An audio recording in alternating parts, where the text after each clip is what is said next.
Yeah,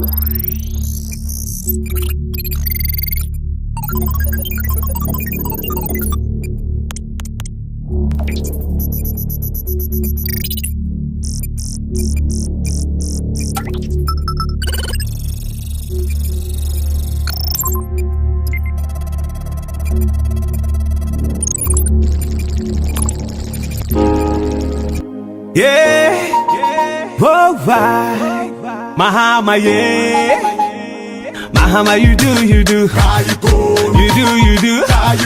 you do, you do, Shirei kakatanga, Antara suga katanga, Zamuga baba ya, Mahama, you do, you do, Mahama, you do, Shirei kakatanga, Antara suga katanga, Zamuga baba ya,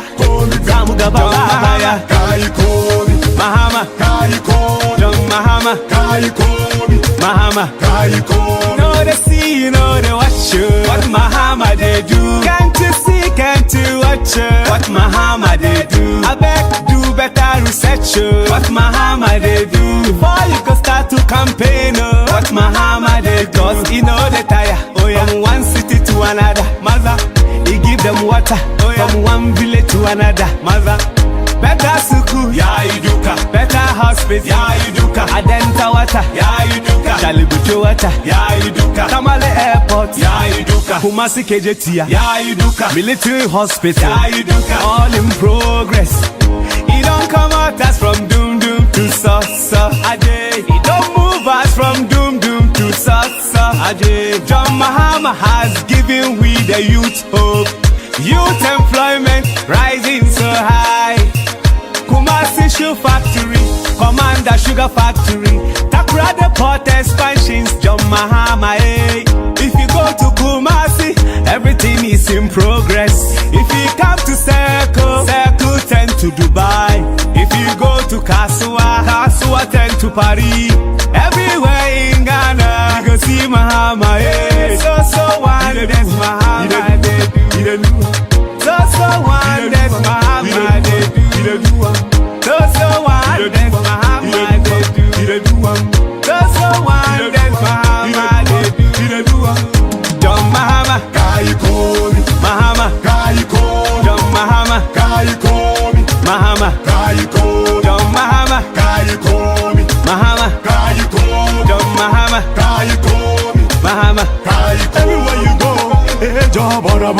Oh my people say, hey John, bora.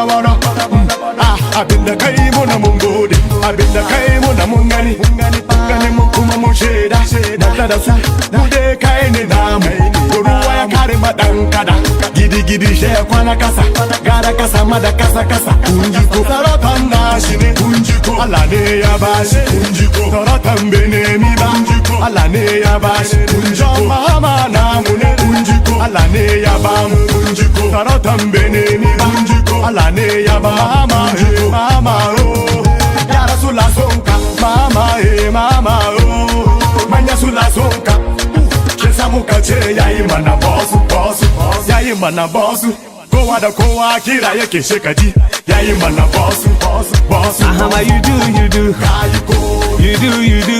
Mahama, you do, Shirei kakatanga, Antara suga katanga, Zamuga baba ya, Mahama, you do, Mahama, you do, Shirei kakatanga, Antara suga katanga, Zamuga baba ya, John Mahama, Mahama, John Mahama, Mahama, John Mahama, Mahama, John Mahama. Salam alaikum ya mayina. On the 7th, kuna neman kowa ya fito ya vote my JM. On the 7th December, I want all of you to come out and vote massively for JM. Anyway, you see this, vote for this. Mahama. Kaikomi.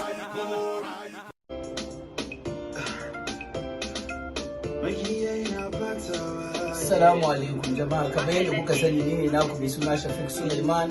Kamar yadda muka saba fadi, mu nan ba mu kage, ba mu zage-zage, ba mu shiga su gula mutane, ba mu neman mu san me ke faruwa cikin dakunan mutane.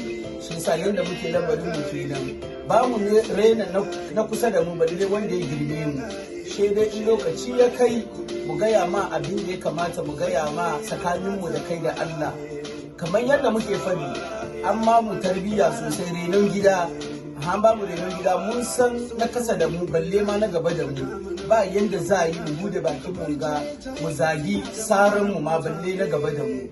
Shi yasa ku jiri gaba, ku ta zagi iyayen mutane, ku ta yi, mu da kuka taba mu ba mu ramawa, amma mun bar duniya kowa ya ga tsakanin mu da ku, kuma a san ya muke tafiya mu ya kuke, a san kowa, a san cinikin shi cikin rayuwar da muke yin da, a san kowa, a san cinikin shi, ba mu zagi, ba mu cin mutunci, amma in ka taba mu da ikon Allah an ga mu da ku, Allah ya yarda. Shi yasa ba lamarin zage-zage ba ne. In kana da hikima, in kana da ilimi, in kana da basira, in kana da fasaha da za ka yi magana ka convince mutane, zo ka yi magana, amma mu janye da zagin manya, mu janye da zagin iyayen mutane, mu janye da neman mu san asirin mutum don mu tona mai asiri, bai kawo muna alheri. Shi yasa jama'a wanga kadan da nake so gaya da jama'a kenan, ni ne na ku Shafiq Suleiman, ne na gari ta social media bi tare ka. Assalamu alaikum wa rahmatullahi ta'ala wa barakatuh.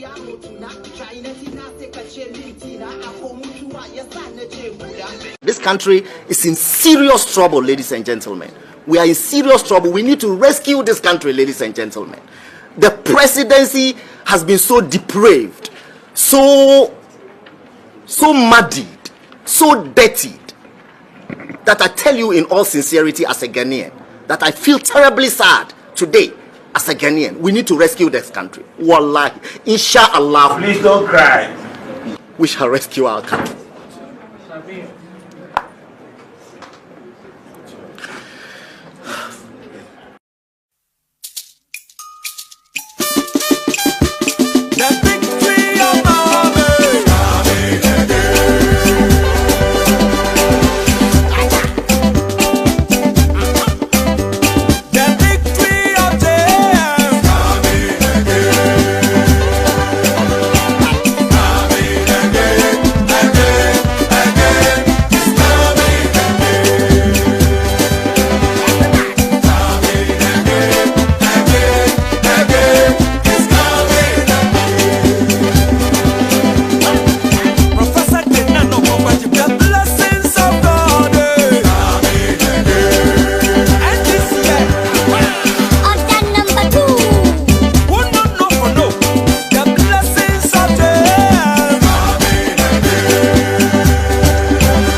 jama'a na ku mai suna Shafiq Suleiman mai lakabi kan social media Mr. Harka. Ina muku barka da warhaka ga ina jin mankon biyu ba mu samu ganawa da juna ba. Na farko ina live kan Facebook kan Real Talk, ina live kan YouTube kan Real Talk TV, ina live kan Loud Silence TV, Loud Silence TV. Shi yasa a kai sai duk wanda ke so su duba mu duka sai su duba mu a kai sai kan Loud Silence TV, Loud Silence TV. Kamar yadda na fadi muna live kan Facebook kan Real Talk, muna live kan YouTube kan Real Talk TV, sannan kuma muna live kan Loud Silence TV, Loud Silence TV. Ina jin kwana biyu ba mu samu ganawa ba da yawa ya girshe mu ban da lafiya, aka min rasuwa, kakana ta rasu da makamanci dai, so ababa ya bar na yi tight in the last 1 month ko kuma ce about 6 weeks kenan. Shi yasa abinda akwai kenan insha Allah. Shi yasa ko ka zo ba ku ji na Allah yadda ni da kaina ba ina cikin koshin lafiya bane, amma alhamdulillah tunda dai kun ga mun kunna kamera ba, insha Allah yanzu dai alhamdulillah sauki ya zo, lafiya ya zo insha Allah. Shi yasa za mu tattauna kadan game da Ghana, musamman ababen da ke tafiya ko lamura game da politics insha Allah. Siyasa shine za mu kawo muku tarjama cikin yaren Hausa Allah ya yarda. Shi yasa ku yi hankuri ba ku ji na, kun ga na yi shirin for a while, ban ji daɗi ba ne sam, amma alhamdulillah yanzu lafiya ya zo. Kuma kakana ta rasu, so shebari ababa ya min yawa sosai sosai. So kusa cikin halin rayuwa muke, wai mutum dai kwana bai kare ba Allah bai kare halittar ka ba. Shi yasa abinda akwai kenan. To Allah jikanta, Allah sa ta huta. Mu duka muna da magabata, Allah ji kansu, Allah ramushe su, Allah sa sun futa, Allah ba su aljanna tukuici. Mu kuma da muke cikin halin rayuwa, Allah ya ji tausayin mu, Allah ya tausaya muna, Allah sa lokaci ya kai mu cika da imani. Allah ya sa muna cikin yaddadu kafin Allah ya kiran mu ko mu ansa kiran Allah lokaci ya kai insha Allah. Sabin da akwai kenan jama'a. Ni na ku mai suna Shafiq Suleiman mai lakabi kan social media Mr. Harka. Muna live kan Facebook kan Real Talk, muna live kan YouTube kan Real Talk TV, muna live kan Loud Silence TV, Loud Silence TV. Jama'a za mu yi magana dangane da ko kuma ce dai kafin dai don Allah yan YouTube kunya ku ban shara yana da yin ambaci sunan ku insha Allah. Na ga Andy Moles, Allah kiyaye ka. Baku Zakariya, Allah kiyaye ka da I think 10 others watching. I cannot see your name, but thank you very much for doing the watching. Muhammad Nuruddin, yayana ni kadi don Allah ka yi hankuri, ka yi fushi. Wallahi ban ji dadi ba kwanakin ga, shi sa baka ji na. Ban ji dadi ba sam, kuma na samu rasuwa, kuma shi sa ya taba ni sosai. Shi bari ababa da yawa ya bari na yi sulo kadan. Gwanza Akperi, Allah kiyaye kan da kake duka. Abdul Samad, bro kai man da kake duka, Allah kiyaye ka. Ghana First ke na Abdul Samad, Allah kiyaye ka. Mary Nko, Allah kiyaye kin da kiro. Abdul Muniru, Abdul Matinu, Muhammad Sakib Umar, kai ma na gan ka, Allah kiyaye ka. Halid Sali, kai ma Allah kiyaye ka. Philip Yankson, Ubiba Kobi na nan ga shi ma yana kallo mu kan Facebook. Amma Tefio Edward, kai ma Allah kiyaye ka. Akins Amwa, Louis Agri, Salim Ahmed, ku duka kuna nan ga, Allah kiyaye ku. Yanda na fadi yan YouTube don Allah ku yi magana ko ku bani shara wuye so samun yin ambace ku. Zintag Ismail, kai ma Allah kiyaye ka. Mustafa Abdullahi, kai ma na ganka, Allah kiyaye ka. Merinko Wail, hello, Allah kiyaye kin da kike duka. God bless you too my sister. Tanku Yushau, kai ma ka hu, Allah kiyaye ku duka. Kevin Taylor, kai ma na ganka daga Kevin Ekobedu Taylor, kai ma na ganka, ko da yake ni na san ka ba kowa ke ganin ka ba, kai ma na ganka daga, Allah kiyaye ka. We are live on Loud Silence TV. And we are also live on YouTube on Real Talk TV. Then we are live on Facebook on Real Talk on Facebook. So this episode is going to be strictly in Hausa because we have to get this dynamism on the TV station that we are currently broadcasting in Ghana. I mean Loud Silence TV. So this program or this segment is going to be in Hausa, so that I think a lot of our people will also be able to follow whatever is happening in Ghana pertaining politics. I mean regarding politics. So welcome back. Thank you very much. Limpu Tamalgu, Limpu Tamalgu, Bamushi kenan. Allah kiyaye ka. Naga good Togbe good. Kaima Allah kiyaye ka Steve. Kojio kaima na ganka nan Allah kiyaye ka. So as I was saying, or as I intimated just few seconds ago, watching live from Sacramento ngan na kenan. Ohio suna da Sacramento amma kaman California kenan ko kaman California kenan. Anyway, and the moles kai man da kake duka Allah kiyaye ka. So as I was saying, this segment is going to be strictly in Hausa because we want a lot of our people back home, I mean in the Zongo communities and in the northern part of Ghana, to also be able to follow. I know a lot of them can really follow, but there are some few unfortunate ones, let me put in that inverted commas, unfortunate ones who couldn't get the privilege to go to school to really understand the white man language. And not all of them also can speak the local dialect, I mean the Twi, the widely speaking or spoken language in Ghana currently, that is the Twi. And Hausa is the second widely spoken language in Ghana. So I'm going to take this opportunity or this time to do the explanation or the discussion in Hausa so that they can also follow exactly what we have been saying throughout the week with all due respect on our Loud Silence TV. So that's exactly what I'm here to do, and it's going to be consistent. Pardon me and excuse me, you know, we cannot how can I say, you cannot challenge nature.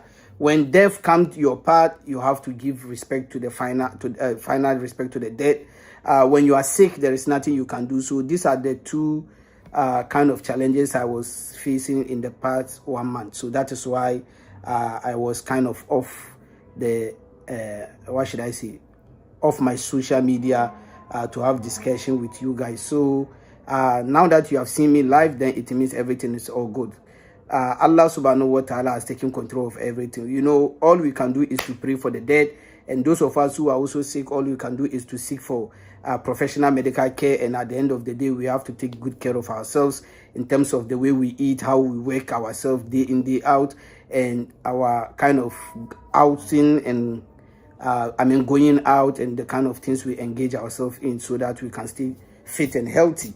That's the bit we can do, and the rest we leave it to God. Because even if you go to the medical center for treatment and God does not permit you or does not usher you to be well, there's no way you are going to be well. So we as the believers, I mean both Christians, Muslims and traditional believers, we believe God is the final healer. You know, he has the ultimate say. When he says you are going to be well, you are going to be well. When he says your time is up, then you have to cash out. I mean, you have to log off and just go and join the dead. So we hope and pray that we will be among those with long life. Abdul Kuta, Allah kiyaye ka, Allah kiyaye ka. Jama'a, kamar yadda na faɗi za mu yi magana dangane da kasan Ghana. Yayi very very important. Yes, so na trying to keep phone calls kadan ba zan jima ba, maybe 1 hour, then I will give the phone in segment nan kuma 1 hour, so that maybe 2 hours maximum we should be out of here. Kamar yadda na faɗi ni ma ina recover sosai, shi sa yanda lamari ya shi sa murya na kasa sheku ya hankuri. Wa alaikum salam Abdul Kuta, sheku salam, sheku ya hankuri. Wa alaikum salam. Jama'a, kamar yadda na gaya muku, saboda karancin lokaci ba za mu jima ba, ya kamata bari gwada muku picture ga. Ina jin shi ba wallan ga da ke kan screening ga yana da suna, okay, before that nan jama'a, ko da ke abin da ya kawo ni ke ga His Excellency John Dramani Mahama.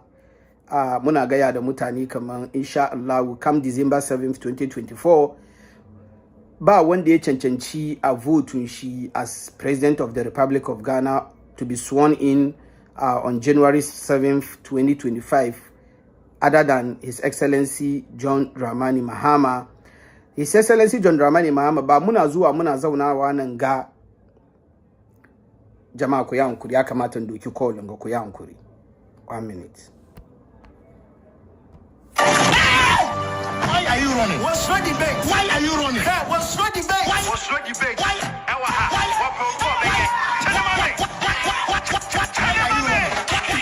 So what's the way you want? Fabian, what young court debate? Some Muhammad Yanin, why is so fake? Mom, and you know we didn't talk. What kind of life day now? It's a swamp. Some of Mama, don't point it. Young men, when I miss this war, then I afford to be a son. I'm more winning to your home. Prosperity will get you, Muhammad, the Kai, so very good. So, this is scandal. Cash for seats, Ghana card, 3DS, excavator, no would you be? One man Ghana, I can see a Batonia, what do I know, my no, everyone. Don't Muhammad win here with a song, back here, your mind is in Congo. Passing library, GPS, 5V, what's 15 million contaminated word, but when you are what I did, Danny, what in trust I know, bring me, I was going at it, we've been telling mommy, debate media, multi-million, Numa, you see you, clearing agent, you do good, achieve that, get for heaven, found online, get a green book, your achievement, SHS, yeah, exams, no answers, appointments, ex-girlfriends, yeah, you are mine, abandoned your mama, so when she has the other, I thought so be beaver, and you win your son, abandoned your mama, so when she has the other, I thought so be beaver, and you win your son. Mama,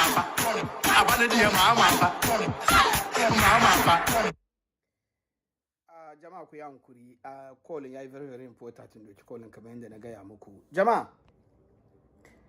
His Excellency John Dramani Mahama muka zo muka zauna nan ga muna cewa a vote mai ba muna fadi ne sagaga kaman ba wani shaida in aka ce shaida evidence kenan ba shaidan da yasa muke cewa a vote da His Excellency John Dramani Mahama ba.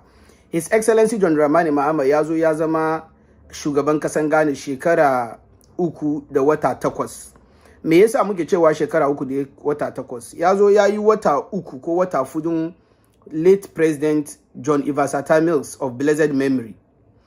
Tukunnan saboda kokarin shi yan Ghana 2012 suka je suka saya suka wulga kuriya. Suka ce wai His Excellency John Dramani Mahama suke so saboda mutum ne da ga kyawawan hali, ga mutum ne kyakkyawa dogo yana saye, ga kyawawan hali, ga tausayin bayi, ga sanin ya kamata, ga mutum ne da bai da kuskure, bai da wani mutum da ake samun shi da wani kamshin sata ko cin rashawa ko cin anci. Ai mun gani. Bayan ya win election Nana Akufo-Addo saboda 1999 shi da Akufo sun je primary school ya buga shi da kasa. 2008 MPP suka endorse Akufo ba su bari ya saya ba. 2008 ya zo ya win after skirmishes da ya faru tsakanin shi da Alan Chiramanti ya ce mai yete. Ya zo late President Mills ya buga shi da kasa so 2 kenan. Ya kuma zo 2012 Mahama ya kuma buga shi da kasa so 3 kenan. Ana bugun shi da kasa. Shi yasa 2012 maimakon ya je nemi waje yayi kwana, shi ya try yayi mai ya insight mutanen shi ya sa wani abu cikin hankalin su kamar ya win ne an mai dargani yanda za ya samu komowa. Truth be told kuma wannan strategy na ya work mai. Shi yasa yayi ya komo ya zama president. Shi yasa 2012 bayan His Excellency John Dramani Mahama ya win, Nana Akufo-Addo ya da Mahmoud Bawumia suka ja President Mahama suka kai shi court for 8 good months. 8 good months bai govern Ghana. Ana ta zuwa da shi court, ana zuwa ana komowa, ana zuwa ana komowa. Shi yasa out of 48 months 48 months nan in ka feed da 8 good months sauran nawa? Sauran 40 months. 40 months nan 3 years 4 months. Saboda 36 na da 3 years. She sauran 4 months. Shega kuma wajen kaman 2.5 months Mills kuma yazo ya karu 3 years 6 months. Abinda His Excellency John Dramani Mahama kenan yayi. His Excellency John Dramani Mahama yayi Kumasi Kejetia market, yayi Asawasi market, yayi Afare Military Hospital, yayi Sewiya Military Sewiya Hospital, yaje yayi WAB abinga Regional Hospital expansion, yaje Tamale Teaching Hospital expansion, yaje Navurungu ko kuma ce Bolgatanga, yaje expand abinga hospital su, yazo yayi Ridge Hospital, yayi UGMC Hospital. Hospitals dai gashi banda cheap compounds over thousands in da yayi cikin kasan Ghana. Ya kare yazo yayi Kotokuraba market, yaje yayi Atuabu gas, yaje yayi Commander Sugar Factory, yazo yayi muna Accra Dubai, yaje yayi ya sunan wajen ga Terminal 3. Ba abinda koyina all sectors of Ghana. His Excellency John Dramani Mahama yaje ya sa annun shi ya bar footprints. Little over 54 billion ko 50 billion, around 50 billion. Abin da ya samu duka kenan, irin ayyukan da ya ciki kuma aka biya ma'aikata, ciki aka yi komi, ya kare kuma ya bar kudi cikin wadansu kaman wani abu kaman get fund, ba ma get fund ka ba, ya bar kaman ESLA minga energy sector levy da ya create, ya bar kudi ciki over $250 million, ya create wadansu abinga wadansu account na state agencies, ya bar kudi ciki. Shi sa mutun ne da yayi lokacin da His Excellency John Dramani Mahama ke power 40 fita container ba fite shi mai kai 1 billion. Yau lore guda kawai lore kawai Hyundai Santa Fe 2015 Hyundai Santa Fe aka kai Ghana 750 million. His Excellency John Dramani Mahama ya bar Ghana, in zaka je haji, in zaka biya kudin haji little over 11,900 Ghana cedi. Yo muna maganan ga over 750 million. His Excellency John Dramani Mahama ya bar power 1 gallon 14 Ghana cedi, 1 liter bai kai ma wajen 5 Ghana cedi ba.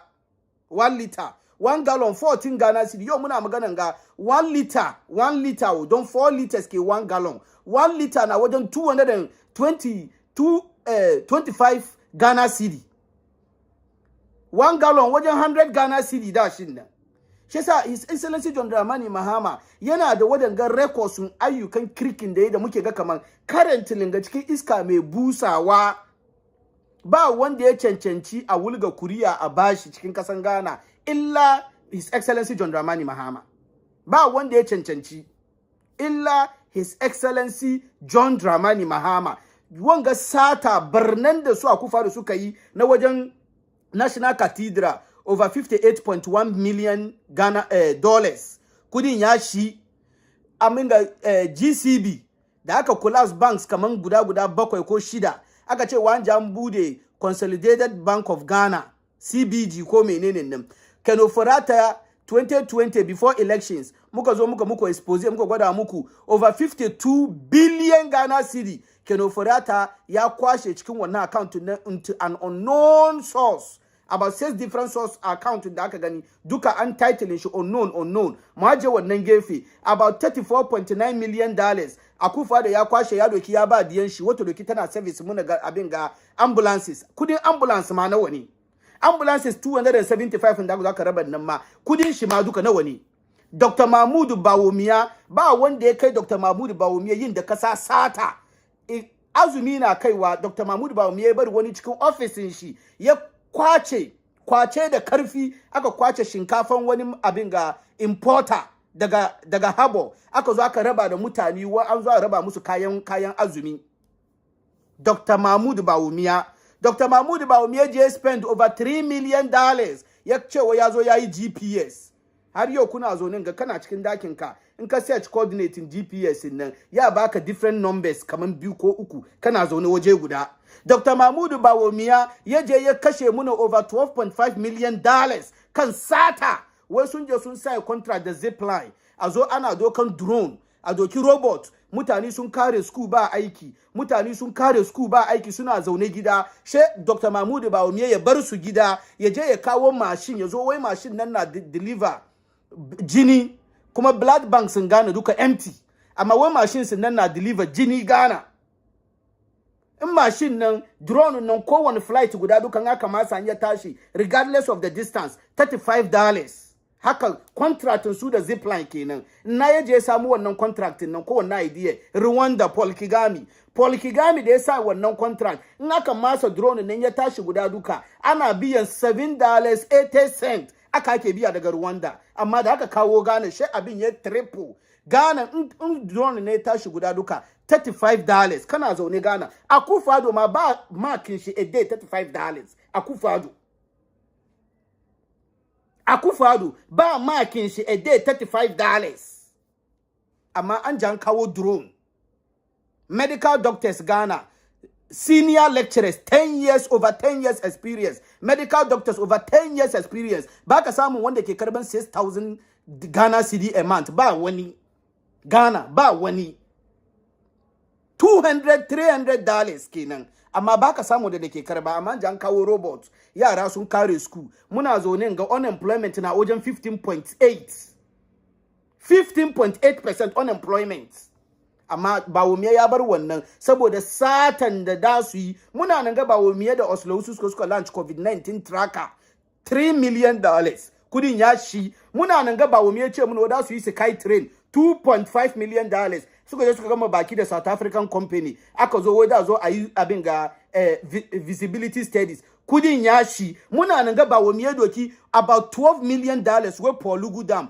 kudin ya shi wadanga barayi ne ababen da muke fadin ga duka akwai documents mun kai wajen shi yasa in ga His Excellency John Dramani Mahama ya ce kaman ba kuji a breaking of the 8, but it will be a breaking of 8 years of corruption, 8 years of arrogance, 8 years of impunity. That's what's going to break 8. So there'll be a breaking of the 8. Ghanaians are going to break that 8.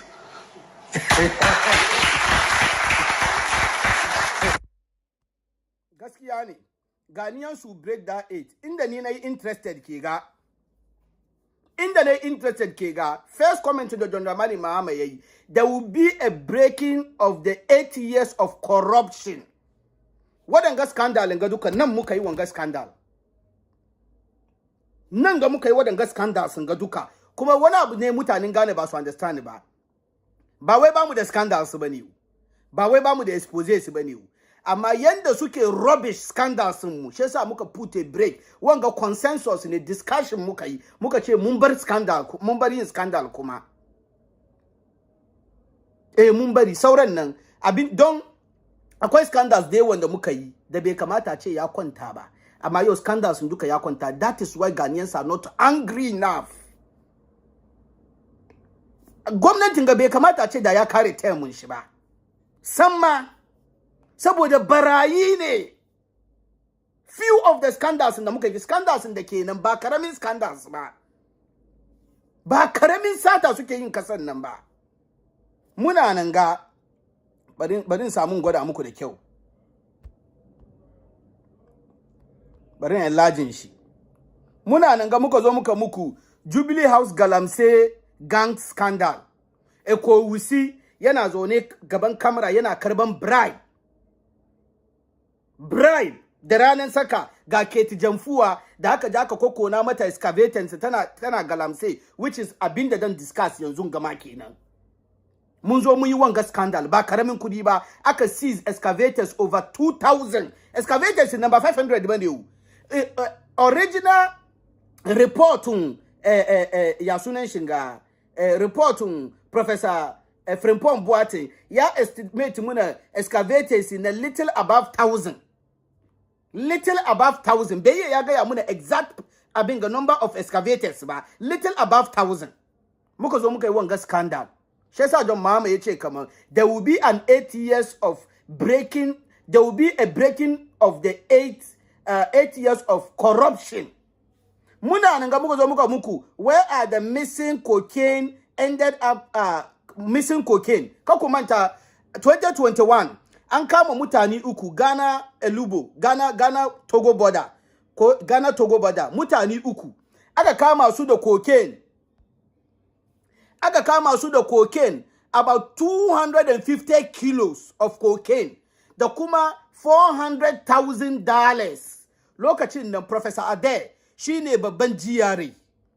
shine babban jiyare kudin nan ya bace cocaine ya bace mutane uku nan kuma sun bace har yau anda Akufo-Addo ka kuma ta Akufo-Addo na da wannan track record. Akufo-Addo as Attorney General 2003 muka face one of the biggest cocaine scandal in Ghana. Cocaine ya zama kwankwanti anda Akufo-Addo. Akufo-Addo shesa 2021 an kama mutane uku Ghana border to Togo $400,000 cash 250 tons kilos of cocaine. Mutanen sun bace an transport su from wajen zuwa Accra. Mutanen sun bace kudin ya bace cocaine ya bace har yau muka zo muka yi wannan scandal shup muna nan ga muka zo muka muku scandal Ghana Export Promotion Authority scandal in kun tuna aka je aka zauna cikin daki ana raba contracts kamar yanda ake sai da gujiya ana soya gujiya cikin faranti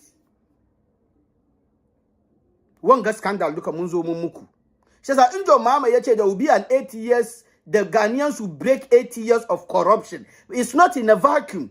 Akwai abin da John Mahama ke fadi saboda wadanga scandals duka she mun komo da shi back even though few of them an je an yi wani shenanigans an ce wai court ya determine ba wani abin da kaga abin da yasa muka ga kaman wadansu scandals ne ya kamata mu kyale in wadanga mutane barayin ga da yau ba wani yake leading sun ga muka yi muka fite su kan seat kowa ya ga irin kashin da suka yi yake ajiye kan kujera to lokacin nan sauran scandals da muke da shi yake ajiye lokacin she mu ma mu kawo anyama system wanda za kama a kama wanda za kulle a kulle wanda in ya kai ma a ajiye su farin squad a halbe su a kashe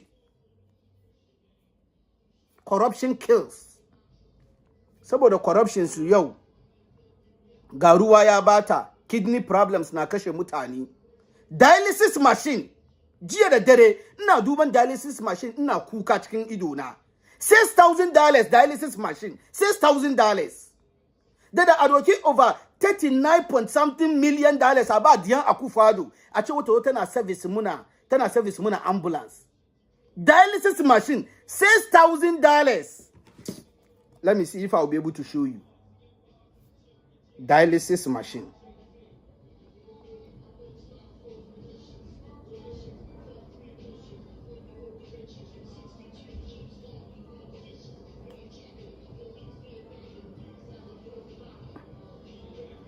I just want to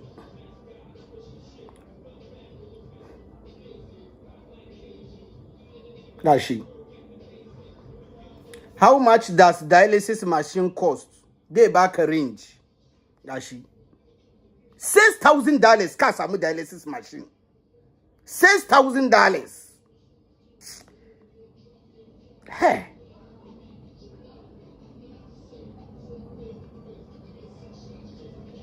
Ina so in fito muku da actual prices abin ga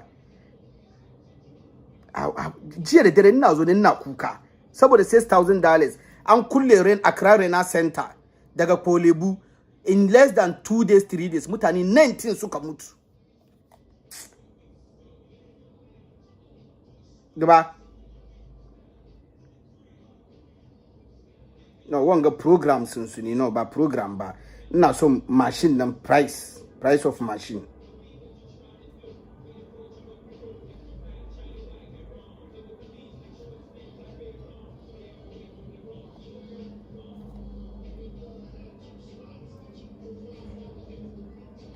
saboda $6,000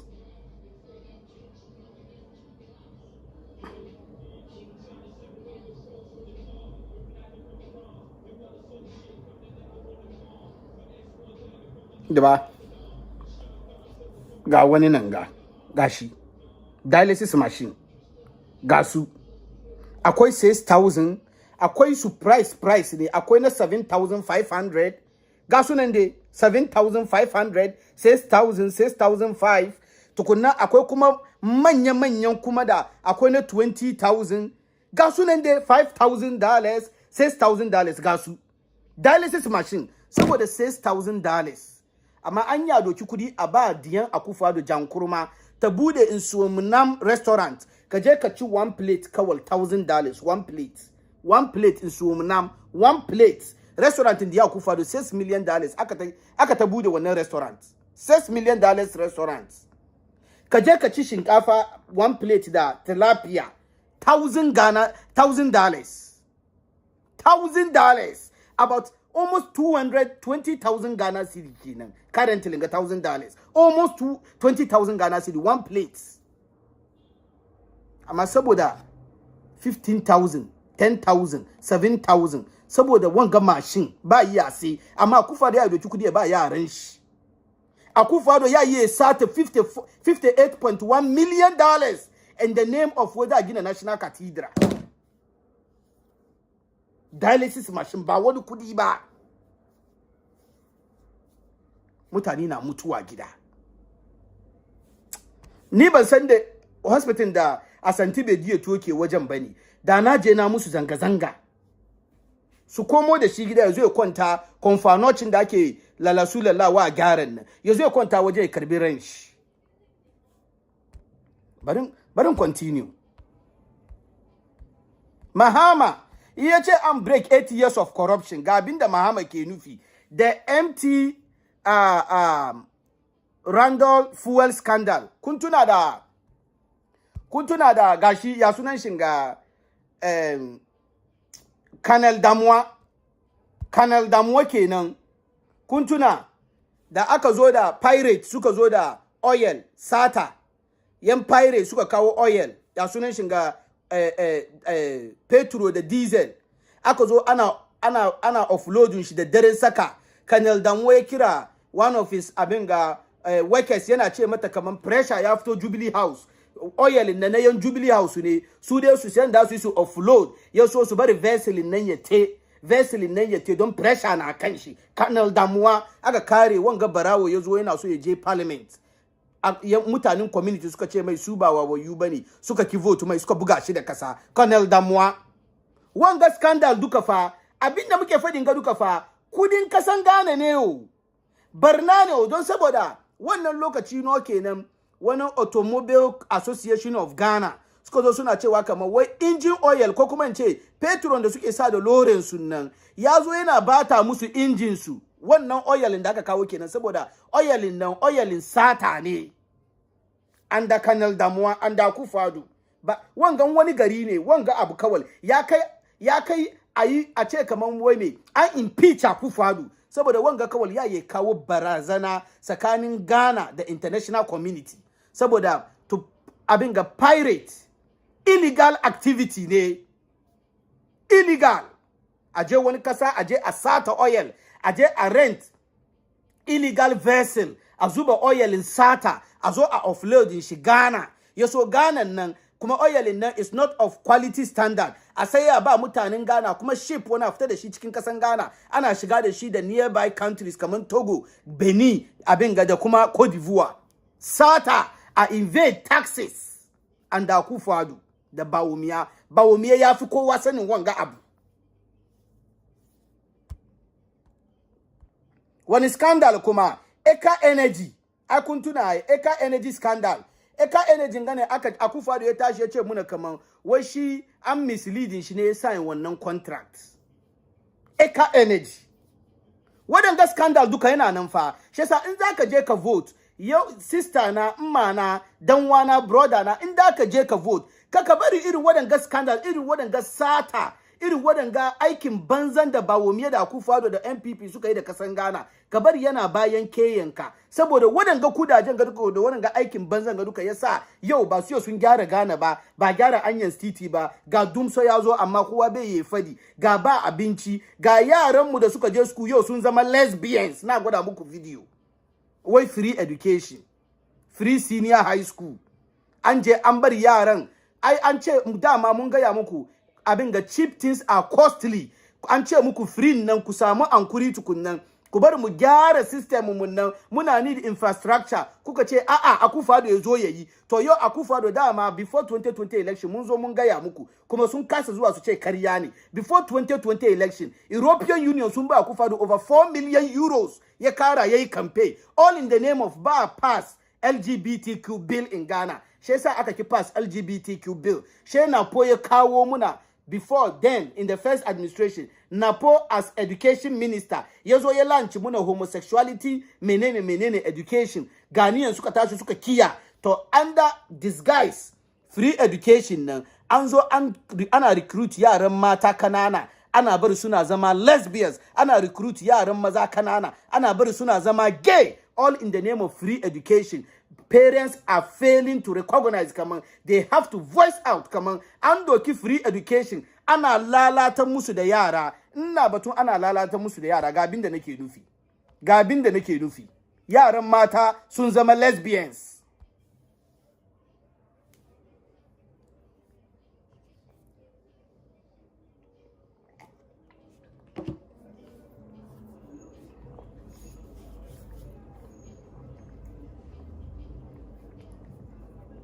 Free education.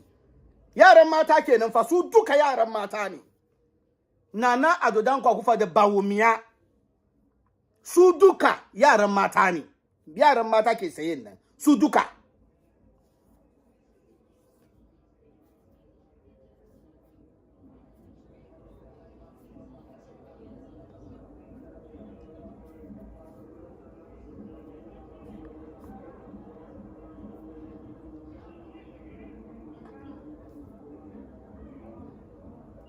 Shesa muka zo muna muku batun ku kori wadanga fatin banza wadanga azzaliman da muka sa su gaba a shugabanni muka ce su ku kore su mu gano muka ce ku kawo su ku bar mu kawo su da mu ciki fa da mu ciki aka kawo MPPU mun ana batu wadanda suka yi vociferous wadanda suka advocate ba wo miya da kufa su zo power mun gaba bar mu bayo ni American gani da yan waye na mu muka organize demonstration iya matuka har da dan consul general New York and the John Dramani Mahama aka kore shi Joseph Akun mu muka organize wannan demonstration mu muka organize New York nga ba dai ba biyu ba shi yasa muka zo muna cewa a kore su mun ga kaman mutanen banza ne ba abinda za su taimaka da kasan bane mutane ne masu fasa gari mutane ne barayi mutane ne sun zo su rikitar da garin sun zo su bata komi su yi sata su ajiye da yaran su saboda yaran su kasu yi talauce yaso su bar ku cikin mawuyacin hali ina neman wani picture ne in gwada muku picture nake neman gwada muku back in 2013 14 15 ba irin demonstrations da ba mu yi garin ga against John Dramani Mahama da NDC ba wani amma ba wai muna kin su bane mun yi ne saboda yan Ghana na kuka kaman garin yayi karfi mun yi ne saboda yan Ghana na kuka kaman wai ba aiki garin mun yi ne saboda yan Ghana na cewa kaman wai an lalata musu gari 2013 14 15 none of us ni personally ban taba sanin wani abu Kotokraba market ba ban taba sanin wani abu KJT market ba ban taba ga wani abu wai Terminatore ba until da nazo Ghana 2019 naga Terminatore na saya na aza annuna nace kai tona mun yi da na sani mun yi aikin banza da muka campaign muka against John Mahama don mu kawo NDC amma lokacin nan duka yan NDC ba su yi muna campaign yan NDC ba su gwada muna aikin kirkin da John Mahama yayi ba yasa mu muna kasan waje mu ba mu gani ba ni ban sani ba until da nazo Ghana because na bar Ghana almost 10 years tukun nazo Ghana first time muna 2019 ko 10 years tukun nazo Ghana shi yasa whatever ya happen duka don ni na bar Ghana mills ke kan power shi yasa whatever ya happen duka ni ban gani ba kuma mu ba mu gani da ido mu ba kuma ba gwada mu da kan video balle mu gani shi yasa an muka zo muna magana NDC ko kuma ce magana MPP ba muna yi ne bisa ga jahilci bo muna yi ne saboda jiya da mu ciki muka ce a kawo su da mu ciki muka ce kamar Mahama bai kokari saboda me yasa muna nan ga muna jin kukan da yan Ghana ke yi muna ga irin yanda yan Ghana ke kaito na kaman garin ya bata ba mu san kaman an zuba musu kasa ne cikin idon su ba da yake da daman su kuma you cannot blame them saboda da yanda Mahama ke tafiya pacing da Mahama ke tafiya da development nan mu duka ba mu taba gani ba su ma ba su taba gani ba da mu da muke kasan waje muke zuwa muna komo wannan mu ya kamata mu gaya da yan gida kaman jama'a ku samu hankuri bawon Allah nan adili ne bawon Allah nan shine wanda zai gyara muku garin shi yasa ku samu mai ankuri saboda mu muna fita muna komowa mun ga difference mun ga kaman bawan Allah nan mutun ne mai gyara gari mu da ba mu zuwa gida mu ba mu gani ba mu we didn't see it mu ba mu gani shi yasa inda mun samu correct communication with the right information na yi imani da Allah da ba mu zuwa mu ce za mu yi demonstration ko muna campaign advocate against John Dramani Mahama da NDC back in those days ba mu gani ba I'm still looking for some pictures da ngwada muku ko da Mahama ke kai mun yi abin da yafi wanga saboda John Mahama ke kai ba muna zaune bayan kamera bane don John Mahama ke kan power muna zuwa masallatayya muna zuwa asori muna advocate kaman gayan Ghana na kuka ba su sai petro ba su sai abinci ba su biya rent ba su biya school fees saboda abinda muke jin suna fadi kenan abinda muke ga media houses kuma na tallatarwa da shi kenan kai muka saya muka support mutanen Ghana amma daga baya muka ga kaman a'a ashe sun connive ne an gama baki ne da media house an gama baki ne a tuci mutanen kasan Ghana a sai da a juyar da gaskiya ya zama kariya she ya zama da kuma yan NDC nan kuma ba su yi tallan kayan su ba shi yasa mu da muke kasan waje ba mu ga irin development da Mahama ya kawo Ghana ba ran da na kai Kotoka International Airport Terminal 3 na aza annuna na ce shit mun yi aikin banza that is 2019 ni na bar Ghana Mills ke kan power na komo Ghana abin ga Akufo-Addo ke kan power shi yasa whatever ya happen in between Mills and Akufo-Addo 2019 nan ni ban gani ba until da nazo na kai Ghana tukun wadansu mu muka san kaman kai lalle an cuce mu an yaudare mu aka rude mu aka sa mu cikin ruwa gulbi aka kyale mu muna iwo ba mu ya mufta aisa karyan da aka muna kenan yau muka zo muna gaya muku kaman na nemo muku pictures nan ku samu hankuri karyan da aka muna kenan aka kare aka ban mu muka zo muna da na sani yau yawa gashi 2019 kenan 2019 ran da muka je muka yi demonstrations concerned citizens of Ghana downtown ba dai ba biyu ba muna demonstrations ga yan wayen mu gida kuma lokacin da su kuma suke nasu kokari gida 2019 kenan ni na sa fugun ga muka yi jajja malam muka je muka yi demonstration sosai iya matuka sosai akwai pictures akwai videos yasa in yau mun koma mun ce a vote against against Akufo-Addo mun ga kaman mutanen nan barayi ne mai yaudarai ne kudin da aka sa annunsu da ya kamata su yi abin da Mahama ya yi gida abin ga lunki gida daban-daban 10 Mahama ya samu little over 52 billion ko 54 billion da bai irin ayyukan da Mahama ya yi mutanen ga yau bashin Ghana yana almost 712 billion Ghana cedi from 120 billion 120 billion Ghana cedi to almost 780 billion 780 minus 120 660 billion in 8 years suka ajiye muna Mahama from Kwame Nkrumah all the way to Mahama 120 billion from Akufo-Addo to Akufo-Addo 80 years 660 billion plus 120 780 billion a yau muna zo nan ga kowane yaron Ghana duka according to the current statistics ana bin shi bashin 219 million 20 ya kudin kunne yake 29,900 Ghana cedi kowane mutum guda yaron da aka haife shi yau ya fado yana inge bashin da ake bin shi kenan saboda wadanga azzalimai suka samu azzalimin da ya zama makaryaci Dr. Alhaji Mahmudu Bawumia yayi wasa da hankalinsu suka sa shi gaba suka mai yodium suka wahuwan shi yazo ya rudi mutanen kasan Ghana kaman yafi kowa sanin economics in duniya duka in John Dramani Mahama yace kaman wai ya kamata His Excellency John Dramani Mahama yace kaman we shall end the 8 years of corruption ga abinda John Dramani ke nufi John Dramani Mahama way the EC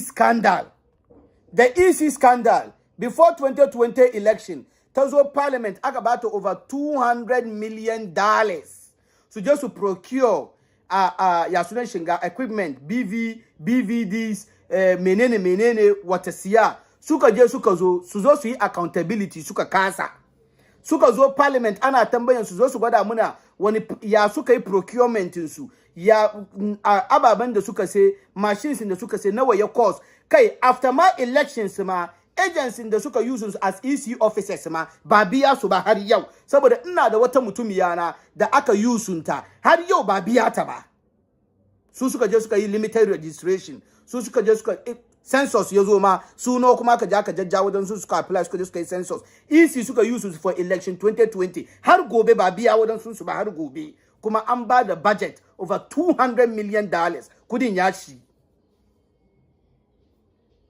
kudi ya shi shaza in Mahama ya ce kaman Ghanaians will end 8 years of corruption. These are the things in the John Dramani Mahama ke fadi. He's not talking in vacuum. In Mahama ya fadi, ga guda kuma nan. Muka duba the Rebecca Foundation scandal. Rebecca Foundation scandal suka shiga Bank of Ghana suka je suka karbi rance. Mu bar wannan Rebecca Kufuor ta tashi ta je China. Bayan Bawumia ya je China ya je muna kariya, wai ya je ya secure 15 billion. Za ba mutanen Ghana loan. A grant 15 billion. In fact, after $15 billion in the a couple of months later, 4 billion ya zo ya karu ya zama $19 billion.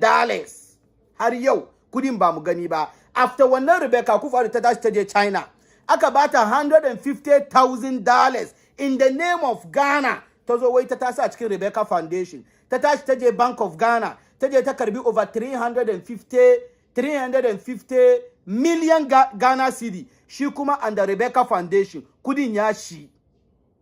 Muka zo muka yi wannan scandal loud silence media har gobe kudin ya shi ba kudi ba abinda aka yi ga uwan matan His Excellency John Dramani Mahama Lordina Mahama tana yawo tana gina clinics tana gina district hospitals tana gina cheap compounds tana taimakan mata tana empower yara amma ba ta taba karban ko sisi Bank of Ghana ba. Wadanga barayi babanninsu na sata, iyayensu mata na sata, yaransu kuma su je su kawo muna wai sisters keeper, su ma je su karbi over 300,000 Ghana cedi, su kuma sun ci under my sisters keeper. Shasa His Excellency John Dramani Mahama ya ce a vote mai. His Excellency John Dramani Mahama yana so ya fanci Ghana annun barayi ne. Wanga sata, wanga corruption da ya lullube kasan Ghana baki dai duka. Abinda His Excellency John Dramani Mahama ke so ya kiyaye kenan. His Excellency John Dramani Mahama ya ce Ghanaians soon end 8 years of corruption. Ga abinda His Excellency John Dramani ke nufi. Kroll and Associate scandal. Osafo Mafo. Kuntuna. Yao Domelevo, former Auditor General. Former Auditor General Yao Domelevo and the Kroll and Associates. His ex-abinga Osafo Mafo. Na riga na ga ya muku. Duk wanda ya serve under Kufuor duka, da kuka ganshi under Kufuor duka to babban barawo ne. Duk wanda bai yi sata under Kufuor ba, Kufuor bai kawo shi under abinga government shi ba. Bai kawo me shi ba. Ya ignore su duka. Wanda ya zama barawo duka under Kufuor, to Kufuor ya kawo shi. Kuduba Osafo Mafo under Kufuor. Da ya je zama abinga finance minister. Su duka suna ciki aka yi redenomination. Osafo Mafo ya zama education minister 2006. Ba scandal in da ba yi under education ministry ba. Ya sunan Ghana ambassador to Britain ga Papa Usan Komako ko ya sunan shi. Shi ma under Kufuor scandal kaman uku. Har wani lokaci shi da Kojo Banwuredu of blessed memory suka samu wanci saboda lokacin Banwuredu ne finance minister. Lokacin shi yana head wani ministry ne, wani scandal. Ko Banwuredu ya release kudi, an ba ministrin kudi, ba yi aikin ba, Banwuredu ya yi fushi, ya zama musu wanci. Ghana ambassador to Britain, ya sunan shi to UK. Ku tuna min sunan shi. To waɗannan manyan barayin nan su Akufo-Addo kuma kawo su. Ba ka ku mantawo, Bawumia yana cikin waɗannan barayi under Kufuor saboda under Kufuor Bawumia deputy governor ne, su suka yi redenomination. Suka yi da Ghana sata ba satan wasa ba, suka kare suka ce muna wai the value is the same. Saboda kada ga satan da suka yi da kasan Ghana, kudin hipik ba barnan wasa Kufuor yayi ba. Lokacin su duka su Bawumia suke engineer satan da ake yi daga Bank of Ghana. Kroll and Associate Osafo Mafo je kawo wadansu agency wa daga Britain wasu zo su audit muna systems in Ghana duka su monitor su bamu. Akwai wanda ake biyan shi $750 an hour. Who bondo? ko Joe Biden ba mu biyan shi $750 an hour Joe Biden amma Kurole na Associates Osafo Mafu yaje sai wannan contractin banza aka zo kai da kasan Ghana sata akwai wanda ake biyan shi $750 an hour akwai wanda ake biyan shi $500 an hour akwai mai karban $400 an hour akwai mai karban $450 an hour kasa $150 an hour ya Osafo Mafu yazo ya audit yace ba yi da Ghana aiki ba ya sai charge yace Osafo Mafu ya komo da kudin Akufo-Addo da MPP da Bawumia suka yi kululu suka kore Osafo abinga ya Mulevu sasa in kuna son a zo a karbi muku kudin in yan Ghana kuna son wanga kudi duka His Excellency John Dramani Mahama yazo ya retrieve kudin nan yazo a komo da kudin nan a tafiyar da ci gaban kasan Ghana to ku vote come December 7 2024 ku vote ku ba His Excellency John Dramani Mahama da kowani MP NDC da ke kan abinga ke kan ballot paper me yasa saboda His Excellency John Dramani Mahama ya win she parliament ya lose be the majority in parliament abinda muke so yayin ga duka be yayi amma in ya win ya samu about 200 parliamentarians which is doable more than doable 200 parliamentarians in parliament wallahi wanga kudi adin mun ga duka 99% of them mun ya mu retrieve abin mu saboda ka kawo kudin ne ka je sarka ko ka je sarka mu seize properties in ka duka mu yoki mu saye mu kawo kudin nan mu sa cikin coffers nan kana so doki sunan abin ga property nan ka sa sunan ofasiyan ka na 10 ko wanda za a haife shi an karbi a saye that is what should happen yes muna nan ga scandals din na da yawa muna nan ga the boss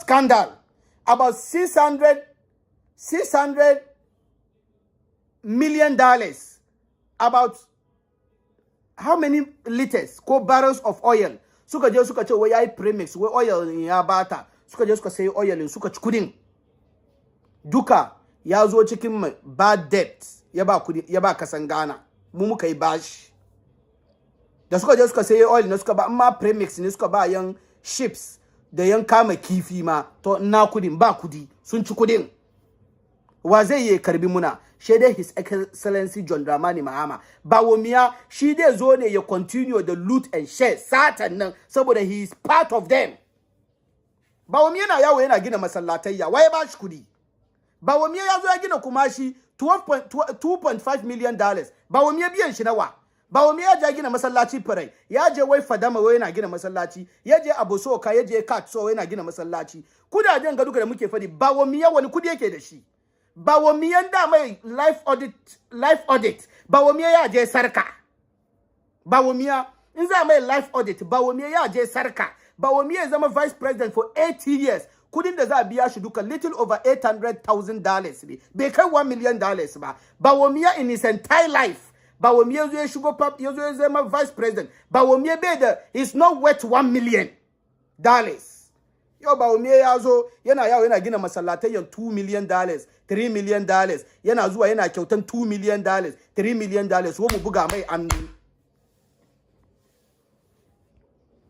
wo mu buga mai annu shi sa irin wadanga sata duka in ba His Excellency John Dramani Mahama ya zo ya retrieve no wadanga kudade ba yanda za yi Bawumia retrieve Bawumia shi da kanshi is net deep da su aka yi satan Paul Lugudam about $12 million yana suliyan Bawumia $12 million yana suliyan Bawumia ya zo ya kama wa zai zo ya kama COVID-19 tracker $3 million yana suliyan Bawumia abinga zipline drones $12.5 million yana suliyan Bawumia shinkafa over 300 bags of rice Bawumia bari abinga edin shi ya kwace daga habo yazo ya raba wai ya kawo kayan azumi yazo ya raba da masallatayya da malamai ba tambaye shi da ya samo ba duka na suliyan Bawumia to shi ya yazo ya kama su Akufo-Addo ya yazo ya kama su Ken Furata bai yi shi yasa scandals suna da yawa shi yasa muke ce muku ku vote ku ba His Excellency John Dramani Mahama come December 7th 2024 kuma ku vote ku ba kowane parliamentarian NDC da ke kan ballot shi yasa an kaje sister na mana Diana danwana yayana in kaje kaka duba komi nemi inda zaka ga leman nan abinda zaka doki ka samu kenan lema in ka duba lema ka ga lema kyakkyawa sun suna bisa leman yana nan ruwan ganye da kuma fari da kuma ja gashi nan dai red white green da black yana kai ka gani lema in ka ga inda akwai lema sheka tamprint ina wani abin ga zan yi wani sumo abin ga yanda zaka tamprint kaka bata paper nan don mutanen ga tunda number 1 ne a bawumiya in ka je ka vote in kankani ma ya fi gefe ma sun ce kama wai spoiled ballot shi yasa wadannan babaruka ya ci mu kawo abin ga karantar wannan ka yi shi neat kamar yanda aka yi wanga very neat bai je bisa ba bai babba ta gefe ba saka daidai neat in ka kare in kana son da ka je da handkerchief ko ka samu wani raga ka sa algifunka da ka yi no ka fit da ragan ka share hannunka tukun kaman da ka na da abin ga paper nan biyu ka saka cikin ballot box mun kawo wannan karantawa abin ga wannan advertisement nan bai jimawa shi yasa Papa Usuan kuma thank you very much Abdul Samad Papa Usuan kuma shi da ban wure du fada duka sun so su yi saboda satan da yayi lokacin so lokacin ban wure du ya mutu shi ne finance minister shi sa mutanen gabarayi ne His Excellency John Dramani Mahama wanda ya kamata a vote mai kenan kamar yanda na gaya muku in aka zo batun gane dai mu ma mun yi kota kuma muna cikin yin har gobe ko jiya ma da Mahama ke kan power some of us we stood against some of the things the Ghanaians ke voice kaman wai Ghana yayi karfi ba aiki because mu ba mu sani ba mu kasan Ghana ban gani ba ban sheda ba until da nazo Ghana nace kai an yi wasa da hankali na an rudar da ni an wawatar da hankali na amma it will never happen again me yasa saboda those days na yan NDC ba su yi sun tallatar da kayan su ba shi yasa mu da muke kasan waje ba mu gani ba terminal 3 saran JFK ne nan ga airport nan terminal 3 saran JFK ne don ya fi lagwadi ya kyau jama'a mun komo kan His Excellency John Dramani Mahama da kuma elections nan insha Allah ku bar mu yi 1 or 2 shi yasa ina kara tunasar da ku mutanen Asawasi da kuke kallo na a wanga lokaci insha Allah December 7 2024 in kuka je ballot polling station in ka shiga aka baka paper nan in ka duba inda aka fara vote ana fara vote parliamentary ko parliamentary nan Alhaji Muntaka Mubarak Muhammad shi zaka vote da ma in ka vote in ka bashi she ka vote ka ba His Excellency John Dramani Mahama this time around muna son vote His Excellency John Dramani Mahama yayi yawa ya fina abin ga Honorable Mubarak Muntaka this time around muna so mu set record ba mu so all the time parliamentary vote mu yana fin na presidential vote presidential ballot mu this time around muna so mu yi da unthinkable ne muna so vote His Excellency John Dramani Mahama ya fi na member of parliament mu saboda na member of parliament mu mun san wannan ke ne constant ne shi yasa come December 7th mutane Asawasi da kuke ji na ku fito da konku da kwarkwatanku ku fito da kayin da nayin ku fito da kayin da nayin da konku da kwarkwatanku ku vote ku ba His Excellency John Dramani Mahama da Honorable Muntaka Mubarak abinda muke son ku muna duka kenan saboda His Excellency John Dramani Mahama in yace komin yayi yaruwa da Asawasi amma muka maintain Honorable Muntaka Mubarak tunda shine parliamentary candidate mu ba abinda zamu yi muka maintain shi ya kare facilitate mu yaso development da muke nema Asawasi yazo Asawasi muna lack ababa dewa and it is about time mu ma mu sa muriya mu take charge of our developmental progress mu yanda za yi His Excellency John Dramani Mahama yazo mu ma mun sa baki yanda za yi mu zauna da member of parliament mu gwada abin da ya kamata muna this time around ba da mu zauna a zo a muna abin da ake ga ya cincinca muna bane never shi yasa muna da coalition da mu set up gida muna liyesi da su saboda a zauna da mu a kasa da mu a doki hankalin mu kowa bai fi kowa wayo ba kowa bai fi kowa ilimi ba asawasin na mu duka ne mu ma muna represent iyayen mu cikin asawasi that is governance ne per the dictates of the constitution Ghana ya kamata twice or thrice a year duka kowane member of parliament ya zo ya zauna da mutanen kasan unguwan ya tambaye su me suke so wani abu ya kamata a yi ya so ya je da shi parliament ya je ya lobby ya kawo that is the dictate of the constitution abin da constitution ya faɗi kenan ya kamata twice or thrice at least 2 times a year kowane member of parliament ya kamata ya zo ya zauna da mutanen shi tambaye su me da me kuke nema su gaya mai abin da su suke nema ya je parliament ya je legislate in this case ne je lobby a zo a yi the constituency that is the dictates of the constitution wanga karantawa mun yi more than 20 times nan ga ku je ku duba the duties of the parliamentarian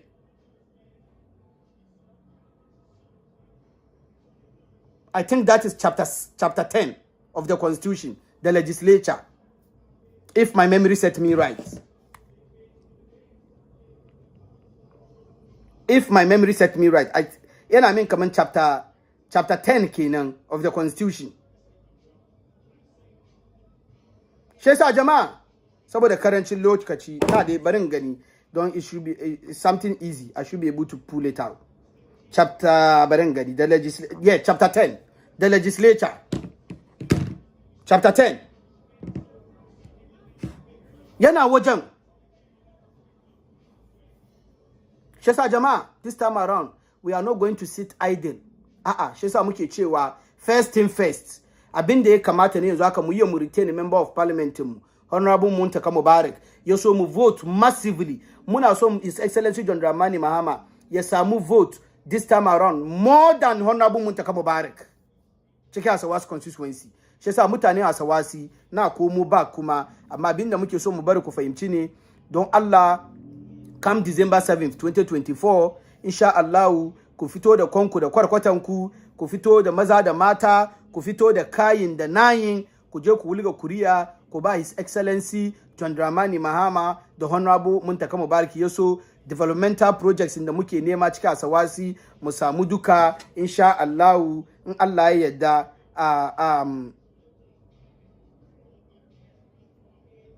1 minute na some information from the ghost team ku yankuri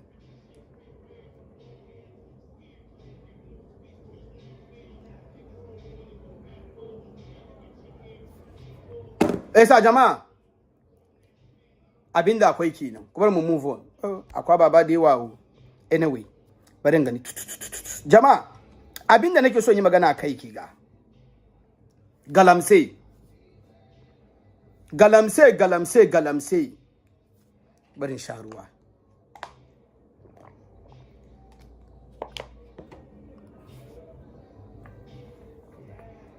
galamse yayi very dangerous yafi coronavirus in kuna son ku san galamse yayi dangerous in kuna son ku san kaman manyan Ghana ma suna ga kaman garin ba future Asante Bediye to da yazo America ya fadi ba su kinki moshi sun kawo shi Ghana yazo ya samu treatment bu an bar shi American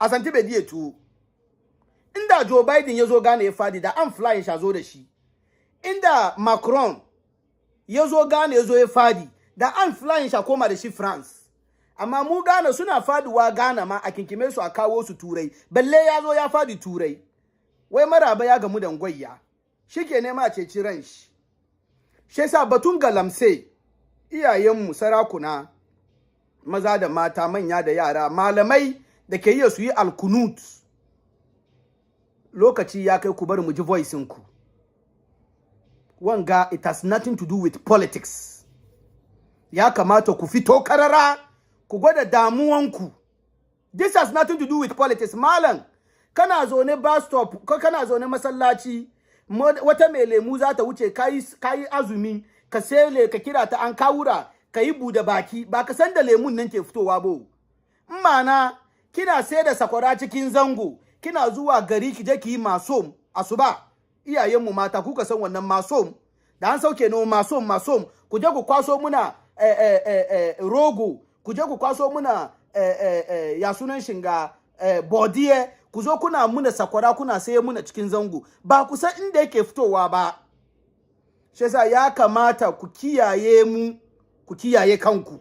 Shi yasa sarakuna, malamai, attajirai, dalilin da yasa muka ce ku bari yin siyasa kenan, saboda issue of national interest, issue of life and death when yazo aka, regardless of wani politician ke kan power, wani party ke kan power, wane ne president, kunya ku fito ku voice.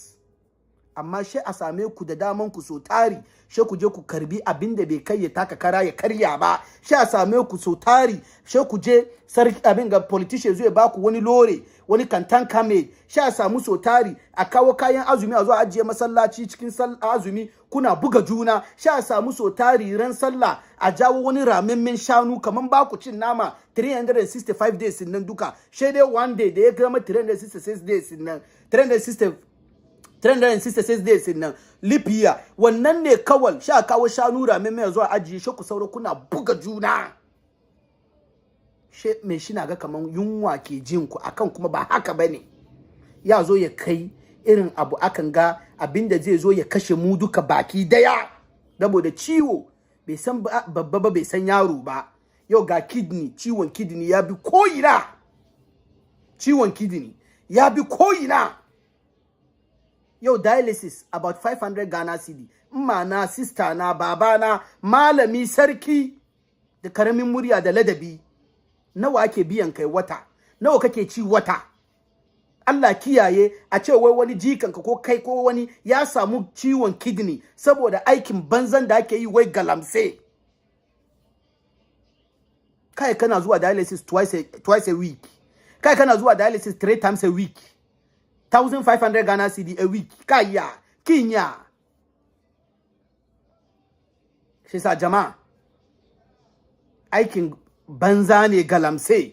Shi sa lokaci ne muke ce da wa kaman anything da ya zama mining, ni I'm in the of the view kaman anything da ya zama mining, I don't care whether it's large scale or small scale or mega scale or super mega scale. It should be halted, abandoned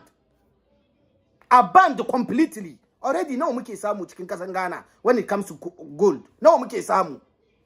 Akwai kasashen da basu da komi she rake suna survive, sun develop. Akwai kasashen da basu da komi she auduga sun develop. Akwai kasashen da basu da komi she karkate sun develop. Akwai kasashen da su basu da komi she abin ga ya sunan shinga kwakwa ma Ghana suka roki kwakwa. Suka je suka shuka garin su. Sun develop. Wanga ababen da Allah ya bamu koko, gold, timber, diamond, bauxite, black diamond, menene duka ya zo ya zama muna sinuwa cikin kasa, ya zama muna case. Saboda mun samu mutanen banza sun zama muna shugabanni. Inda nake son jawo an kullum mutane kenan. Saboda Jeje ya zama president, ba mu ga wani baka ba. Kufo ya zama president, ba satan da Kufo bai ba, amma bai kai haka ba. Mills ya zo, bai jima ba ya wuce. Mahama ya zo, ba mu ga wani baka ba saboda ba barayi bane. Amma Bawumia da ya zama leader of economic management team, aka zo ana rape economy na ana yin da economy sata saboda Bawumia ne shugabansu. Yau da ba abin da Ghana ya zama, da ba abin da ruwanmu ya zama. Ga ruwa River Tano, ga River Ankobra, ga me ku bari ku samu hankulin duba ruwan nan da kyau. Ga Amoya stream, ga Bia River, ga sunan de River Tano, duka sun bata. Duka an ja ana galamse in the name of an samu power. To in ba mu kore su ba, you see ba ma power ma da muka ba su wani lokaci yake damu na bu, rashin kunya, disrespect da maganan banzan da suke rufe ido suke yin da mutanen Ghana. Jama'a ku bani in rush through fast in gwada muku wani abu. Ku ba mu duba bidiyon ga. A quick one, something on the forest issue. We don't allow lawful small-scale mining in forest reserves. So anything that happens in the forest without effect is illegal. So let's circle that and then put it aside. There's no lawful small-scale mining in forest reserve. It's not allowed. It's not permitted. So that's out of the way. Wanga bawan Allah. 2019, Keno Foriata da Santibe Diyo tuwo daga Bauchi da kun. Suka je suka doko shi daga Britain. suka zo suka kori Minerals Commission CEO na suka kore shi suka kawo wanga bawo Allah sunan shi Martin Eyisi shine Minerals Commission Ghana Minerals Gold Diamond menene Bauxite menene Minerals Commission shine CEO shine babba sai sa kowane license zaka karbi duka karishe you will fall under his doorstep shi ma ya sign takada ya baka dama kaman shiga forest ka je ka yi ji abin da ya fadi 2018 yazo ya zama Minerals Commissioner ku ji abin da ya fadi wai ko da ma an baka license ka je ka mine gold bauxite diamond in the small scale mining license aka baka da anya ka shiga any forest reserve ka mine 2018 yazo ya zama Minerals Commissioner 2018 ku duba wana 2022 ku duba abin da ku fado ga ya muna oh before I take my seat, let me respond briefly to the chairperson on the issue of illegal mining. I want to assure him and all of you that Akonta Mining is not engaged in any illegal mining anywhere in Ghana as we speak. Further, the Ministry of Lands and Natural Resources has, through the agency of the Forestry Commission, with the assistance of the military, as we speak, him and all of you, that Akonta Mining is not engaged in any illegal mining anywhere in Ghana as we speak. Before I take my seat, let me respond briefly to the chairperson on the issue of illegal mining. I want to assure him and all of you that Akonta Mining is not engaged in any illegal mining anywhere in Ghana as we speak.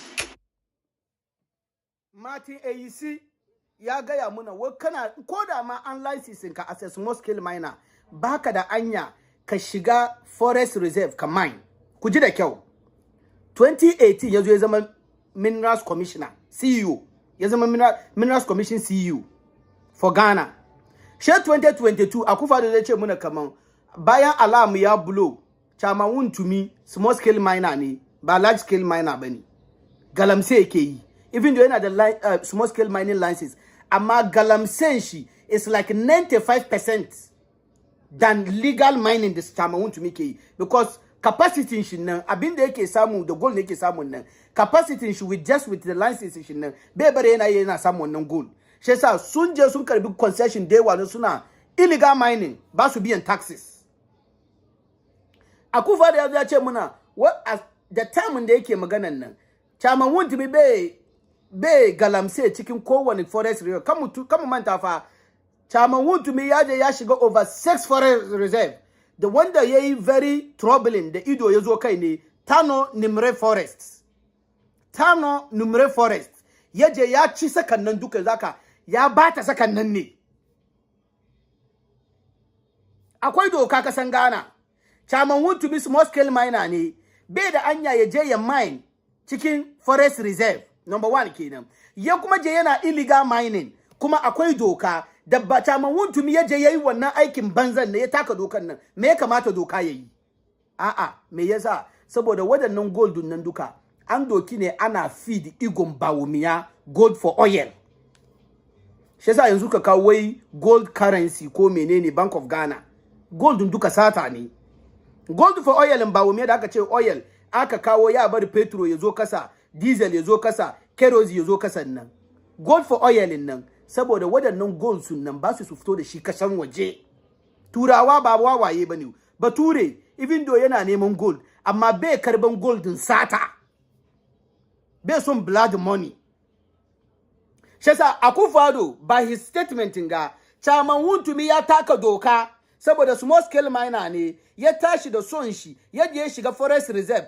yaje ya da forest reserve nan barna shesa da ya kamata doka yayi kan aiki kan shi amma sun kiyame yasa sun sata gold nan ne aka doki ana gold for oil nan ana sai da gold mun nan nawo an bata muna kasa, aka bata muna ruwa, aka bata muna forest reserve, aka doki kudin mu kuma aka kuma sai goldun satan mun nan no goldun mun nan no da aka sata, aka kare aka doki wannan kudi ana fuel campaign Bawumia, aka doki wannan kudi ana gina manyan skyscrapers daga Ghana.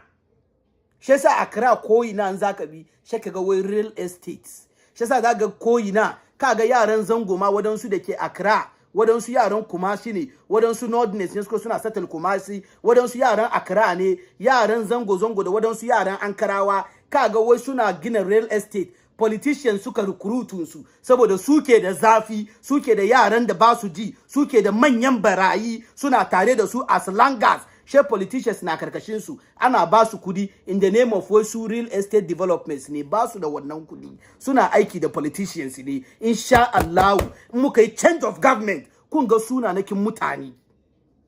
Ai ba wai ba CCTV kansu bane, akwai abin da ake duba, amma Allah sa ai saboda ba mu yin abinda gidajen da suka gina nan su kuma je su sassaye su ba wadansu da ba mu sani ba. Amma for now dai wadannan real estate da ake karkashin su inda suke meet da yanda ake yi da accountun su da ake zuba kudi da yanda ake suke wanke kudin nan duka muna track. Ai mun sani. Yes, masu kudin nan da yawa politicians nan yaran zango wasu suka recruitun su, suka adoptun su, suka don suke da manyan barayi, yaran da ba su ji, su ne yaran zango, su suka yi zafi, su suka daga karfe, she aka doki kudin kasan sata goldun mu, timber mu, bauxite mu, rose trees mu da aka sassata, she aka doki kudin nan aka wanke ana ba su, suke gina estate abin ga su ne estate developers. Yes, abin da ke faruwa kenan. Ai ba wai ba mu sani bane, amma lokaci ya kai suna nakin da yawa ya fito.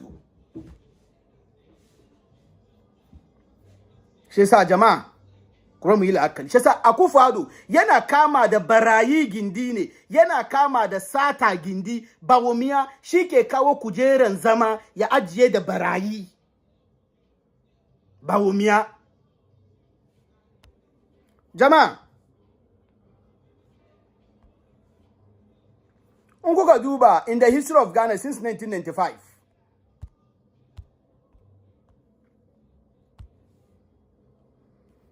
In the history of Ghana since 1995 and the JJ, all the way through Kufuor, all the way to John Evans Atta Mills. She mining license in da aka ba mutanen Ghana, small scale mining. Kaman 5 biyar. John Evans Atta Mills ya zo ya zama president 2009. NDC suka issue mining license 3. 2010 mining license 3. 2011 mining license 4. 2012 mining license 7. 2013 mining license 5. 2014 mining license 7. 2015 mining license 4. 2016 mining license 23. Nka calculate duka from 2009 Atta Mills all the way from Atta Mills all the way to John Mahama shekara 8 mining license guda abin ga 56 56 muka ce musu wai su zukaye ne, muka ce wai su barayi ne, muka ce azzalimai ne. Bawumia zo ya yaudare mu, especially mu yan zango, especially mu musulmai, especially mu Northerners, mu yan tudu. Bawumia zo ya muna kariya, ya propound muna theories in economics in duniya duka da kariya da bai sani ba. Na gaya muku, Bawumia PhD shi ba ilimin shi ya bashi ba. Ina gaya muku, Bawumia PhD shi ba ilimin shi ya bashi ba. Political affiliation baban shi Alhaji Mummuni, political affiliation baban shi ne aka kara shi aka bashi scholarship yayin PhD, ba ilimin shi ya bashi PhD ba. Shi yasa theory ne, ba Bawumia is a theorist, ba ya san abin bane. Wani abu ne kamata mutane muna tunasar da ku, ba muna discredit bai da PhD bane, a yana da shi, amma yadda da wadansu kokarin su su samu scholarships nan su samu nan ilimin su har su yi su je su yi PhD. Bawumia ba haka nan bane. Bawumia political influence ya bashi PhD kuma and the PNDC and the NDC saboda affiliation baban shi da NDC. Jama'a 2017 the MPP suka zo kan power. 2017 shi suka bada license biyar. 2018 shi suka bada license 16. 2019 shi suka bada license guda 84 80 da fudu. 2020 COVID-19 wanga mutanen banza ne, azzalimai ne, barayi ne. COVID-19 da suka yi maza suka kulle mutanen Ghana. Suka ce kowa ya baraki, kowa ya je yi kwana saboda lockdown. Suka issue mining license kawal 780 780 licenses suka issue 2020 during pandemic. 780 1 year kawal.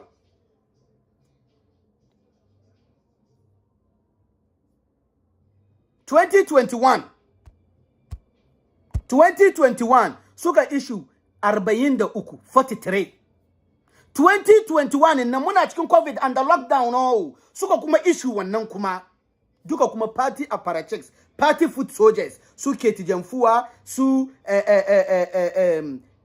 sunan Shinga, Sylvester Tete, ga sunan de MPs zalla suka ta issue musu license suna ba su, the MCs the DCs suka lalata muna da ruwa, suka lalata muna da koko da gonaye, suka bata abincin mu, suka bata kasan. Yau ruwa an kaga ruwa, idon ruwan ya zama coffee, akwai mercury, akwai arsenic ciki, akwai gasunan de ababa heavy metals in the back, ya kai 20 years heavy metals in the na ciki. Yo kazo Kumasi Mawo, yo ana tone borehole ne yanzu laka yake fitowa. Borehole an fasa dusi a malaka saboda galamse. Wadanga zalimai, wadanga mai yaudarai, wadanga barayi in the name of politicians. Bawumia being their leader today. 2022, 185 licenses suka issue. From Mills, Mahama, 3 years. 80 years for 80 years, 56 licenses. I'm seeing the shida 56.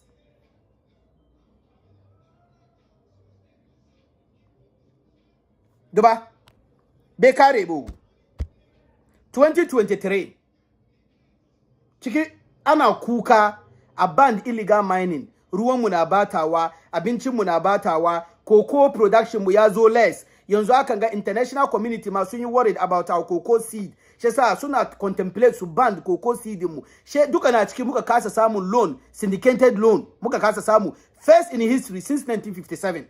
And the wanga gwamnatin banza da Bawumia zama shugaba yau. Ko ba gara ko sun da Bawumia gi muna bane. And the Bawumia da Akufo-Addo aka declare Ghana the poorest country in the world during COVID-19. Lokacin da ake so a raba Sputnik V, aka ce wai za a raba the poorest countries. Ghana ne first country in the whole world out of the 195 countries. Ghana ne first country they receive first consignment free COVID-19 vaccine. Muka kare muka zo muka shanya vaccine nan cikin rana. Vaccine nan aluran da bai so rana wo. Muka zo muka shanya cikin rana, muka kawo masu waka da masu rawa, muna buga kalangu kuma muna rawa kuma muka shanya kuma free. Suka kare suka sata. And the Bawumia da Akufo-Addo yo anya FIFA ya ban Ghana wai ba buga ball Ghana. Jiya na ga yanzu ana wani charade wai an clear Accra Sports Stadium kamar yanzu anya use wajen nan. Wai sun yi wani abu ne ba su yi ba. Sun sata kudi. 2024 sun issue 150 licenses. Wanga fa ina batun last 3 weeks kenan wo. 150 licenses suka issue 2024. To ni da kuna maganan ga ba 1503 ba. yon gani da kuna magana ga ku duba reportage da yazo just last month September bari gwada muku September go su issue ana cikin kuka a band galamse a band mining a band nan sun kuma issue about 11 to 13 licenses kuma ina zuwa bari gwada muku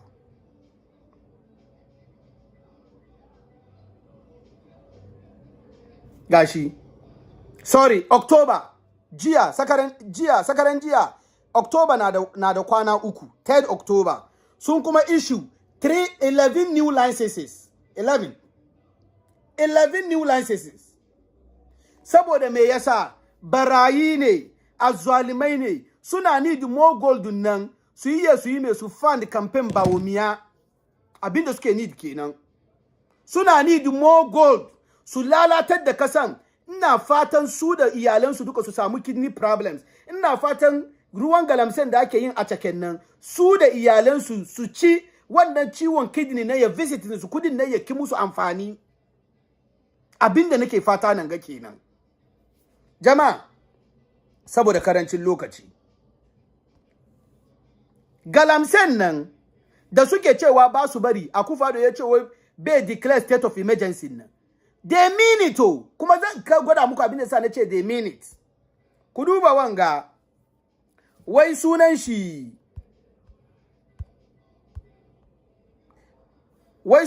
Suleimanu Kone on saving local currency ina jin shi ma wani professor ne, he is part of this government.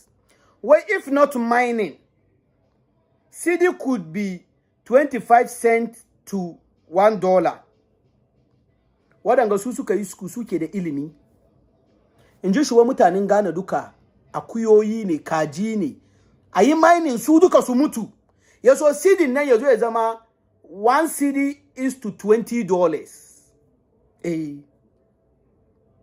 Shi sa a yi mining, a yi illegal mining, a yi da kasan nan sata saboda goldun da ke fita kasan Ghana ba shi ake report muna Ghana ba. Abinda ake report Ghana daban, abinda ake zuwa ake report international market daban, abinda Bloomberg ke report muna daban. 2022, 2021, 2018, 2019, where I'm banned mining, local small scale mining, Karyani. Lokacin da suka ban din nan, lokacin suka issue the craziest mining licenses in Ghana. Lokacin kuma ne aka recall abinga mining, abinga gold export bai taba faruwa in the history of Ghana ba. Abinda aka mine, ya aka mine, abinda aka ban, ya aka export more gold than every other year. Ya aka yi wannan saboda ba an band bane, an ce da talakawa ne ku bari, ku ba ku cancanci ku yi ba saboda muna kallon ku duka kaman ku Ghana nan ba properties babannin ku bane, mu babannin mu properties su ne, kunnan ku ba yan MPP bane, muna ganin ku duka yan NDC ne, ba ku cancanci kuma ku benefit Ghana ba, shi yasa ku bari mu mun yi. Shine suka zo suka yi wannan sata duka. Wadanga ya buga tie rana wajen 80 degrees ko 90 degrees Ghana, ya sa black coat, ya zo ya zauna da ranan saka, ya zo yana maganganun banza, zancen an mai maganganun kashi. In ba don mining ba, wato da ake cewa health abinga professionals, Ghana Medical Association sun zo sun yi magana a ban mining for now saboda ba su iya ciwon nan yayi yawa, ana haifan yara ba annu, na mace ta yi ciki wata 9 ta je ta haifu yaro bai da idanai, ido guda na kan goshi da jal, ta je ta haifu yaro bai da gaba, ba farji, ba azakari, ba sani ba namiji ko na mace ne, wadanga duka ba gani ba. Shi wai a bar mining ya continue saboda in ba don mining ba da yau cedi kaga aka suke shi mu kawo ba mu ya ciki yu, in ba don mining ba da yau cedi ya zama 25 cents to $1. Shi yasa a yi mining a kashe. In na ba wamiya da ya ce muna kamar ya arrest dollar, ya kulle cikin cells, ya doki shafi ya ba IGP. O yanzu dollar mu ya arrestin su ko, yanzu dollar ya arrestin su ko. Shi yasa a kashe mutanen Ghana a yi mining. Ni honestly speaking, I have to come and also speak. In ba ka ba ni magana ya ishe ni saboda galamse is illegal. Why would I waste my time to be discussing illegality? That is why Nana Akufo-Addo is not supposed to spend even 1 hour as the president of Ghana. Why should I waste my time? When have you ever seen in America or Britain or any developed country people sitting on a round table discussing prostitution, discussing armed robbery? Why would they waste their time when the thing has been outlawed? Yeah, those one not discuss illegality. Abin is illegal, and I can't waste my precious time that I should be thinking about how to better my life. Shows one not discuss illegality. Amma albarkacin Bawumia, albarkacin Akufo-Addo da suka zama barayi a zalimai suka zo su kashe mutanen kasan Ghana. Dole mu zo mu zauna mu yi wanga program. Saboda irin mutanen banza kamar irin wadanga. Shesa galamse ba abinda da su bari bane. Shesa ku ga sun fito suna maganganu ku duba wani abu nan. Kuma na bar ku san ba Ghanaians Mahama yace we have short memory. Wadika saboda Akufo-Addo ya ga ya muku in opposition be ba dan buga muku maganan baki Akufo-Addo. Baki Akufo-Addo ku ji da kyau. Shesa abinda suke fadin nan suna cement abinda Akufo-Addo da Bawumia suka ga ya muna in opposition ne. They came to make Galamsey lucrative. They came to promote Galamsey.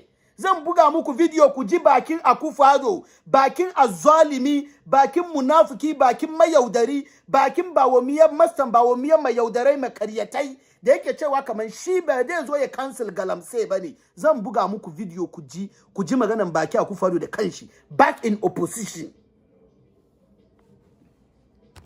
Mun big mistake. Jama, that is one. Kuduba nan. Wanga sakaran jiya da safiran Alamis kokuroko Adum TV ko ya kuke kiran shi kokuroko.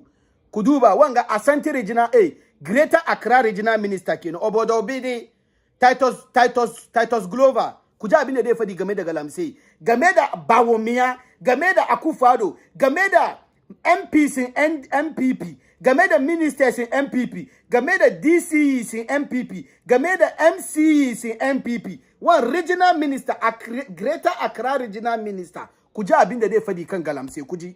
Dina mani difficult alamo. It is Emrane warning in our chair. How to deal with it. Emrane woman difficult. Law enforcers.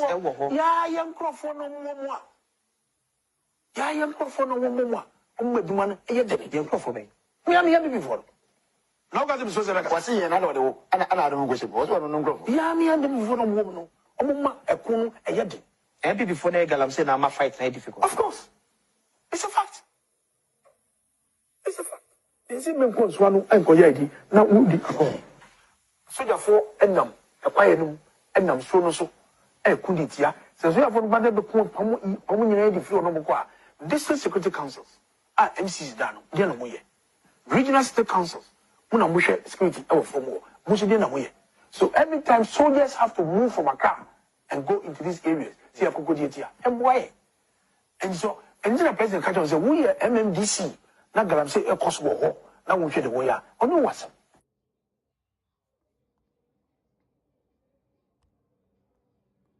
Titus Glover kenan. Current Accra Regional Minister kenan, current.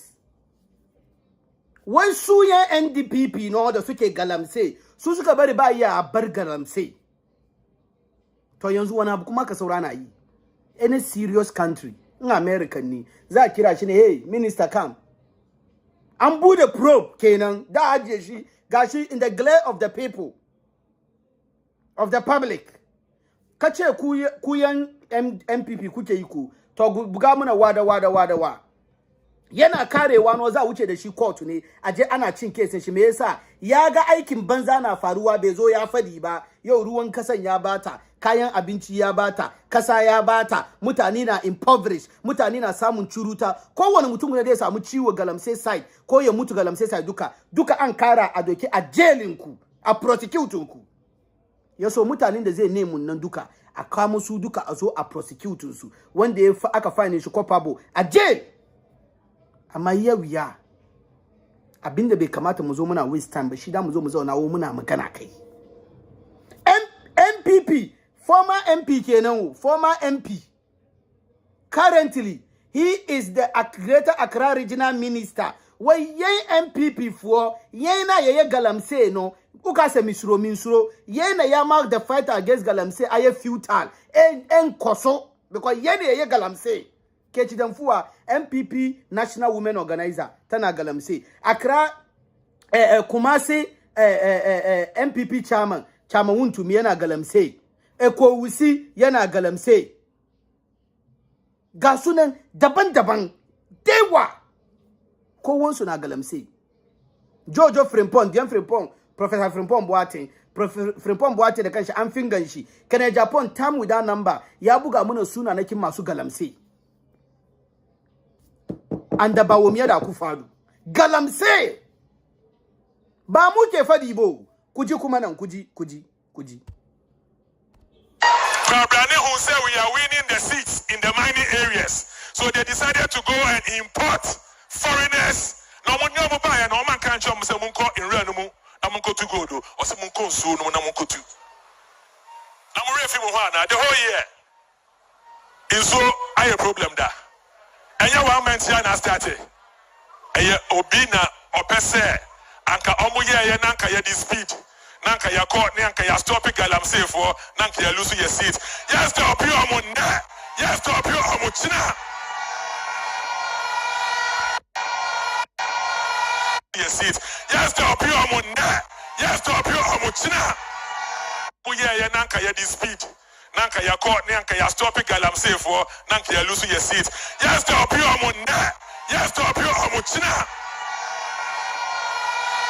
Now I'm confirm with TV for na ko. Now I'm one crowd for ka ena galamse. Na galamse yetu no Accra. Inso no Accra. I'm na Kumasi made demonstration and come here steady. Jama MP kenan kuma medical doctor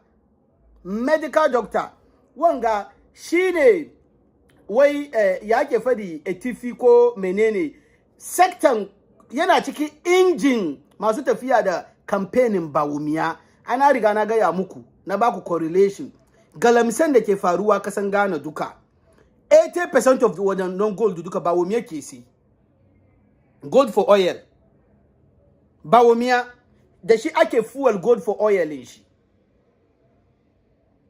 da shi wannan gold nan da shi ake fuel gold for oil in bawumiya da shi aka narka wani aka je wanja an yi coin an ce ku zo ku sai abinda nam1 ya muku nam1 men's gold galamse abinda nam1 suka muku nan shikenan bank yanzu Ghana government and Akufo-Addo ba barawon da ya kai shi yaje ya kawo super barawo ya zama bawumiya ya attach kan shi da shi saboda Akufo-Addo ya ga irin kokarin da Bawumiya yayi da Kufuor zamanin Kufuor suka yi redenomination shi yasa ya ga kokarin Bawumiya shi yasa bari ya kawo Bawumiya saboda Bawumiya ya handle economy nan ya bashi shi yasa Bawumiya kuma yana tafiya yana wani ba haka yana hakan ga kaman jankalala Bawumiya ya fi ku sanin abin da yake yi Bawumiya ya fi ku sanin abin da yake yi satan gold dunga da ake yi duka ya fito ne under the auspices of Bawumiya dai zai sai da Jubilee House ne diba ni na zauna ni na yi mafalki ma suna galamse cikin Jubilee House Allah na yi mafalki kuma ni I don't doubt it saboda Ghana inda gidanka yake duka Ghana ko ina akwai gold mutanen ga in ba kun bar mun vote against su 2024 7th December mu yaso mu ga irin barna da kashin da suka yi da kasan Ghana na riga na ga ya muku mu zaman mun ga kawai Loud Silence Media exposition da muke da shi da ya kamata mu yafi 20 amma saboda wadanga mutane azzalumai ne duka yasa muka halt muka pause to mu namu kenan naga Anas Armiya wa Anas ka ku manta early this year da ya kamata Anas Armiya wa Anas ya fito da expose me yasa bai fito da expose ba saboda su rubbish expose nan su rubbish ba take charge sai dai kuma ayi gaggawa kai court a ji ayi wani shenanigans a cewa court ya rule a kashe kesin me yasa Anas bai fito da exposition nan ba saboda it is a grand abinga ya kamata a strategize saboda in ka fito da shi su rubbish. Amma gold for oil ai barnan da ake yi ba barnan wasa ba. Bawumiya kuma ya sani. Bawumiya ya fi kowa sani abin da ke faruwa. Shi yasa in kun ga yau suna fitowa wai Galamsey ne yan stopuwa mu enne yan stopuwa mu china, and he is a member of parliament. And he is one of the pivot when it comes to the campaign of Dr. Mahmoud Bawumia. And you are telling me to come and advocate for Bawumia, to come and kill more of my people back home. No, I'm not going to do that. Bawumia, any other country, Bawumia Akufo-Addo, they will be tried as criminals for perpetrating this kind of criminality on Ghanaians. Yau duba abin da ruwa ya zama, ruwan da mutane ke sha, ruwan da ake dafa abinci, gold mu ya bata, koko mu ya bata, palm trees mu duka, an yanyanka duka, ana impoverish garin. Duka Bawumia da Akufo-Addo. Duka Bawumia da Akufo-Addo. Criminal act ne. Why would you be doing something at the detriment of the people? Ya da ku zo ku yi abin da zai kawo da garin nan cuta. Kuma kun swear oath to protect the citizenry and the country. Kun swear oath. Kun swear oath. She ku zo kuma kuna kuma lalatar da garin, kuna yin da garin sata, kuna yin da garin barna, kuna kashe mutane kuma. Ba kashin wasa ba. Mun ga abin da ya faru abin ga 2020 election, and it will not repeat again because nobody will sit aloof and watch you kill Ghanaians and go scot free. So better do the right thing. Inda ku gudu kaje kuna labe bayan EC kuka bata command, bari in shiru. Yasa jama'a ba abin da zai faru bane. Ba abin da zai faru bane. Kuji Akufo-Addo in 2016 during campaign, kuji abin da Akufo-Addo ya gaya da Ghanaians, Galamsey. Shi yasa in yau sun zo sun ce ba su bar Galamsey. Abu ne da ya zama alkawali ne. Abu ne da Akufo-Addo ya riga ya san kamar inda za zo su yi da kasan sata su yi kudi kenan, kuji da kyau, kuji Akufo-Addo.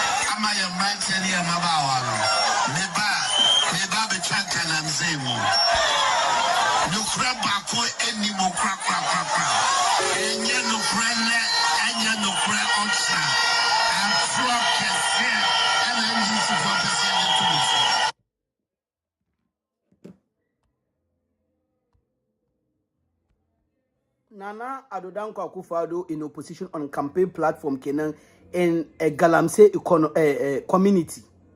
Kakumanta Akufo-Addo ba yau ya fara politics bu. Ya san zamanin jeji an ba da small scale mining license 5. Zamanin Kufuor ya san ba da small scale mining license 3 ko 4 ne. Ya san zamanin Mills Mahama an ba da small scale small scale mining license an ba da 56. Akufo-Addo ya zama attorney general. Ya san difference between Galamsey the small scale mining. Akufo-Addo ya zama foreign minister. Ya san difference between Galamsey and small scale mining. Yazo 2016 yazo ya gaya da mutanen Ghana kaman NDC for the men am say me ba me cancel me tra Galamsey mu be che small scale mining bu. Enye no kura ne enye no kura ochina me eye introno mu twa to me so me ba be she mu kina lokacin suke kuwa na abin da ya fadi kenan me ba be she mu kina. Akufo-Addo abin da ya gaya kenan. Sai kuna jin yau ya zo cancel Galamsey no be yawa.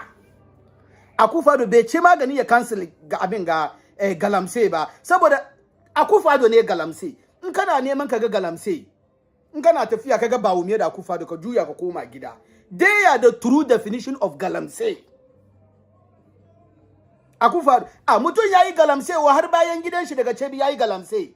Aka zo aka report abin ga Professor Frimpong Boati ya report shi aka doke su aka kai shi gidan paternal side shi kan kuma gidajen su uku ne akwai inda aka yi galamse sai suka cover kuma report ma ya gaya muna kamar an cover an rufe an reclaim landing sai suka je different house a hana na ba wate su she abontino in wura ne fu menene report nan ya gaya muna kamar Professor Frimpong Boati ya ce ana gaya mai no ya organize aka je aka reclaim landing nan kuma ba lokacin yayi reportun ba saboda yayi reportun nan 2 years later shi yasa an reclaim land ma possibility kiyawa na muka ganin nan ya shi koma is 100%. Shi yasa in kana tafiya in kaga Bawumia in kaga Akufo-Addo kaka je yawon neman galamse wani wuri kuma they are galamse, they are doing the galamse, they are the galamsen kingpin. Shi yasa suka ce muna wai Ashawang ko mun je ninta ma ba abin da dai muna because mun lose $20 million abin ga grant in da China da su ba mu $20 million amma anya doki $39.4 million a ba jankurma yaran ne yara Akufo-Addo nan a ba su doki service muna national ambulance mu anya doki $58.1 million a ja tone the most expensive pit yau ya zama ya sunan shinga ya zama muna swimming pool daga Ghana duka Akufo-Addo da Bawumia shi yasa in kana neman azzalimai in kana neman mai yaudarai in kana neman wadanda suke dokan ignorance of the people su wawatar da hankali su suna musu barna suna musu sata in ka wuce Bawumia da Akufo-Addo ba na bin su kuma Bawumia ya fi kusan abin da yake ciki Bawumia ya san da yake Britain da ya zauna Canada inda Canada yake ko Britain yake da yanzu yana sarka saboda Bawumia bai worth $1 million yanzu yana fit da $2.5 million yana gina masallaci ba ya san kudin nan ba kudin shi bane Bawumia ya sani Bawumia ya san bai worth wannan kudi ya je yana yawo yana gina masallatayya millions of dollars ba ya fi kowa sani amma as usual in yazo shi yana yi hakan ga yana yin kanshi kaman ya sunan kalangare namijin nan Jankwala aka yake yin da kanshi kaman Jankwala Bawumia ya fi ku sani abin da yake yi ba wawa bane shi yasa Bawumia is a no way a kawo Bawumia yazo ya continue legacy satan Akufo-Addo Bawumia yazo ya continue legacy kashe mutanen Ghana Bawumia yazo su continue yin da mutanen Ghana batun banza da zagin mutanen Ghana da cin fuska da barna da sata da karya Bawumia ba option bane Bawumia da kanshi mun investigating shi lokaci ya kai saboda akwai ababa dai wanda yayi under office shi kamar yadda na gaya muku gold for oil kawal in Ghana za yi gaskiya da bi doka Bawumia yayi sarka based on the abinda muka sani kadan ma currently ga Bawumia yayi sarka kadan abinda mu muka sani based on oil da ba light bill inda ake kakara wannan kun san wanda ya bara ke kare light bill Bawumia barin gani Bawumia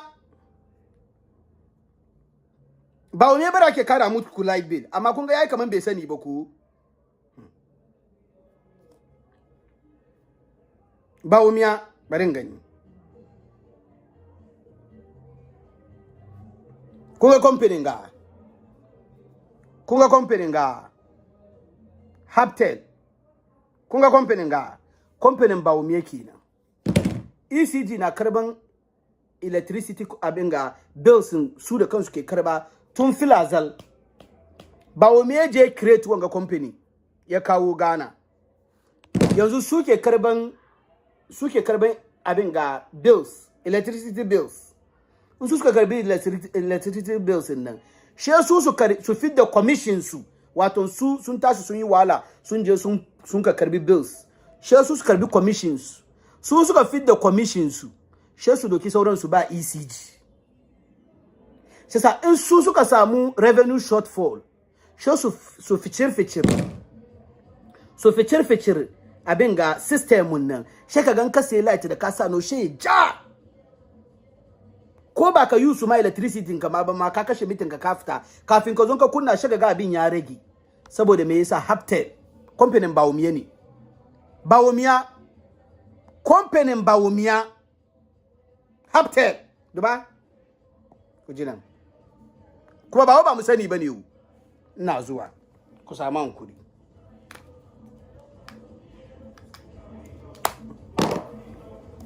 wanga expose akwai documents kuma lokaci ya kai after 2020 after December 7th abin ga elections lokaci ya kai ku bari ba ku snipers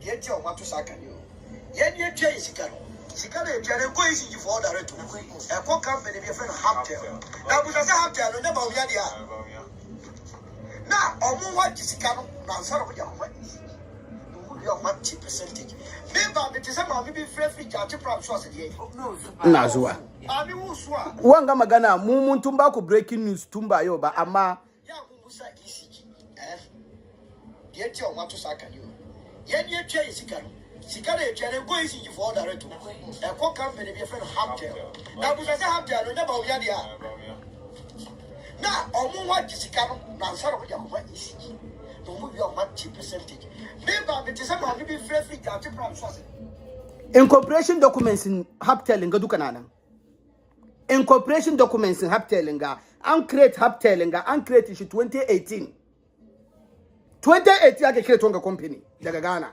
aka register shi kudi akwai magana ba birnin wasa ba wumi yake yin da kasan Ghana ba an yayi amana ku faro ya fito fili ba wumiya ku bari jama'a shesa galamse it has to be stopped now and now ba wani tunani biyu kuma amma before that in zan bude phone lines amma ku barin doki 5 minutes in yi magana game da EC da kuma forensic audit ko kuma auditing da NDC ke request a kun san gayin ga ku duba audio ga ku duba video ga we realize that when there is exhibition of register, most people will not visit.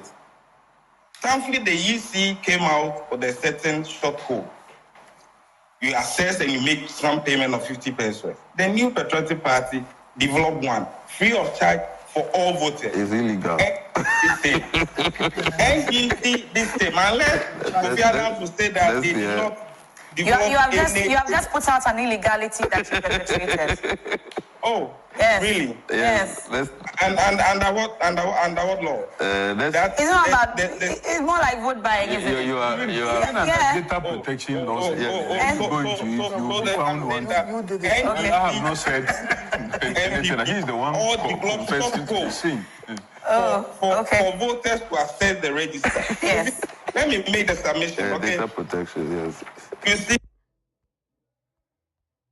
MPP suna da access to EC system. MPP.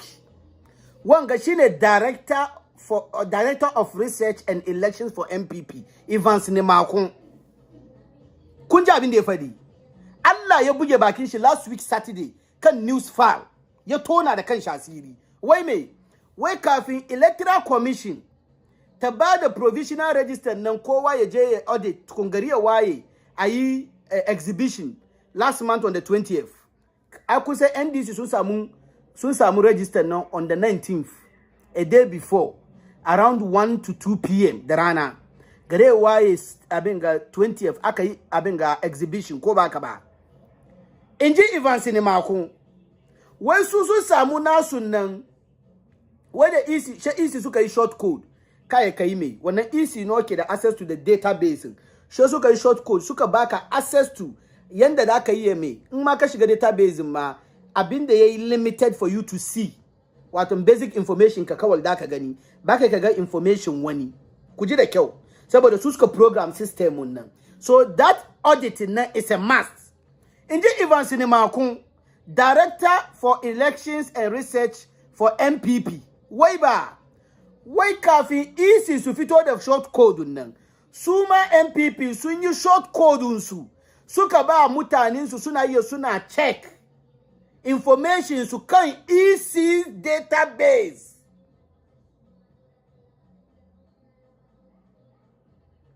EC database nan MPP sun yi short code su sun ba mutanen su suna check information su kan EC database. That means the database is flawed, is compromised. Somebody, nobody is supposed to have access to the database. I don't know why NDC are not hammering and rehashing on this.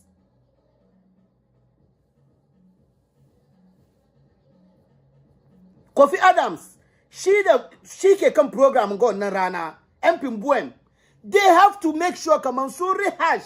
So make sure come on wanga part nga ya yawo. This is not a small fish. This is a big fish in MPP. He is the Director of Research and Elections for MPP and for the December 7th, 2020 elections. When suna the short code, the suka yi suka ba mutane su suna su doki short code nan so access database in EC. Listen to him again. Listen. Just listen to him again. We realize that when there is exhibition of register, most people will not visit. Thankfully, the EC came out with a certain short code. You access and you make some payment of 50 pesos. The New Patriotic Party developed one, free of charge for all voters. It's illegal. NGC this time, unless Kofi Adams to say that they did not develop you have just put out an illegality that you perpetrated. Oh, yes. Really? Yes. And under what law? It's not about. It's more like vote buying, isn't it? You are data protection laws. Going to you found one. I have not said anything. He's the one confessing to the sin. For voters to access the register. Yes. Let me make the submission. Okay. Data protection. Yes. You see. Under data protection law, nobody is supposed to have access to EC database other than EC. Evans Nemakowa MPP, they have access to EC database. Shesa sunyi na to short code. Sundo kisumba mutani so suna access information so can database in EC. That means the EC database is compromised. MPP is manipulating EC database. I didn't say it. But in for the ba Allah ya kama shi. Allah ya kama su yazo tona siri. Ba wannan kawai bane wu. NDC now complain.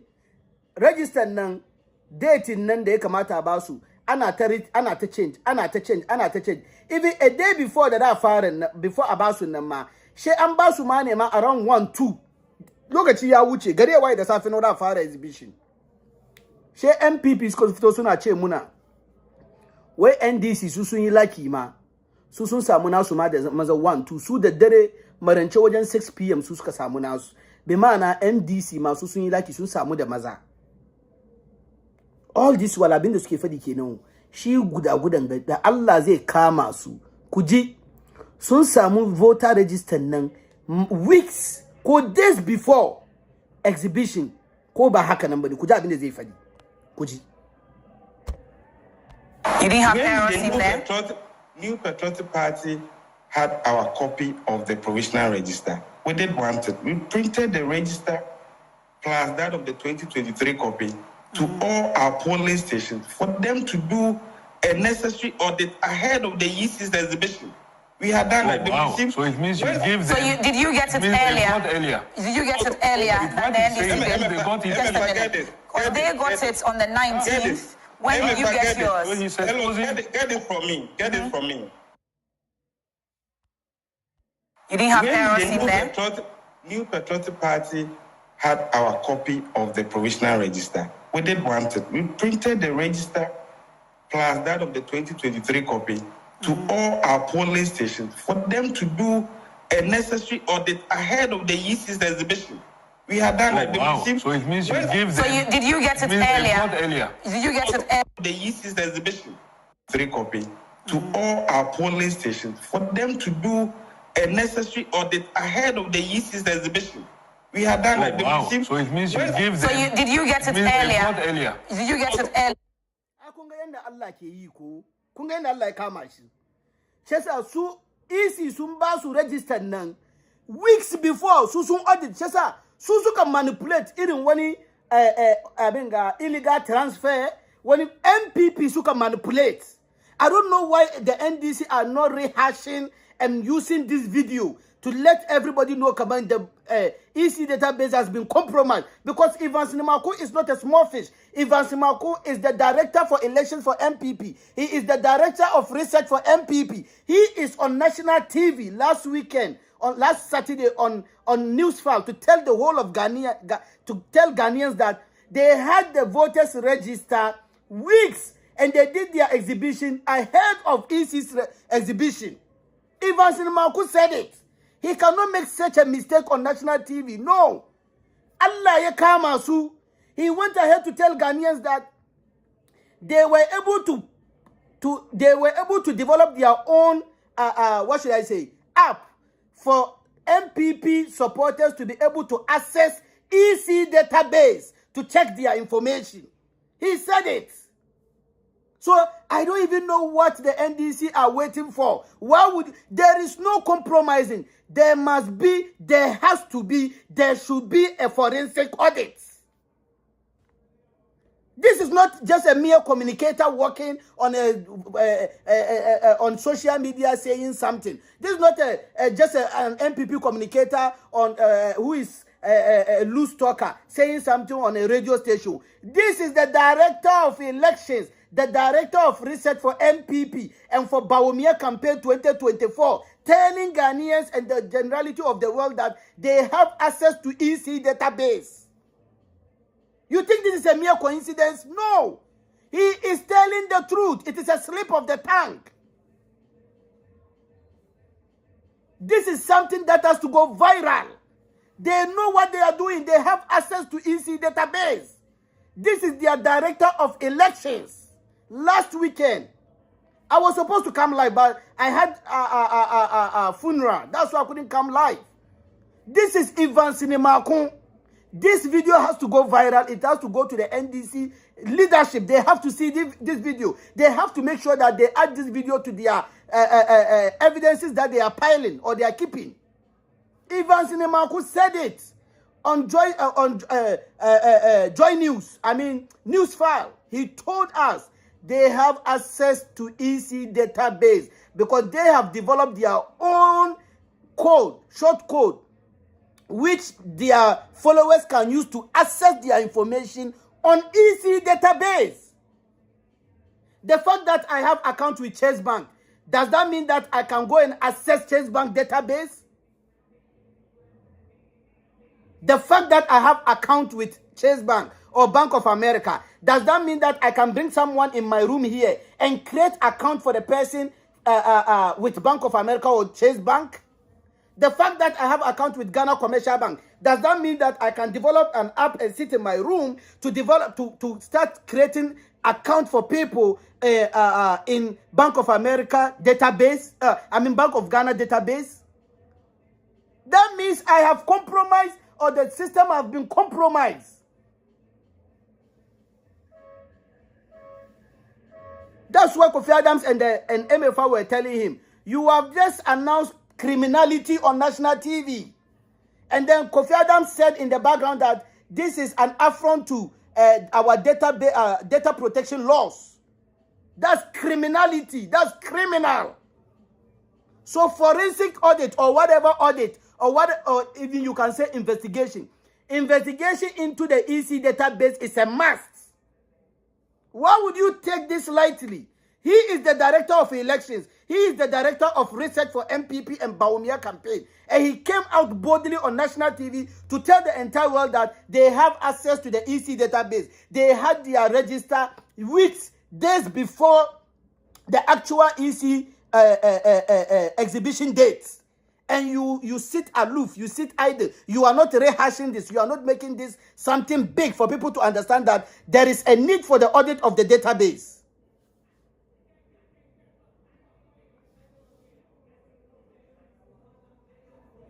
Listen to him carefully.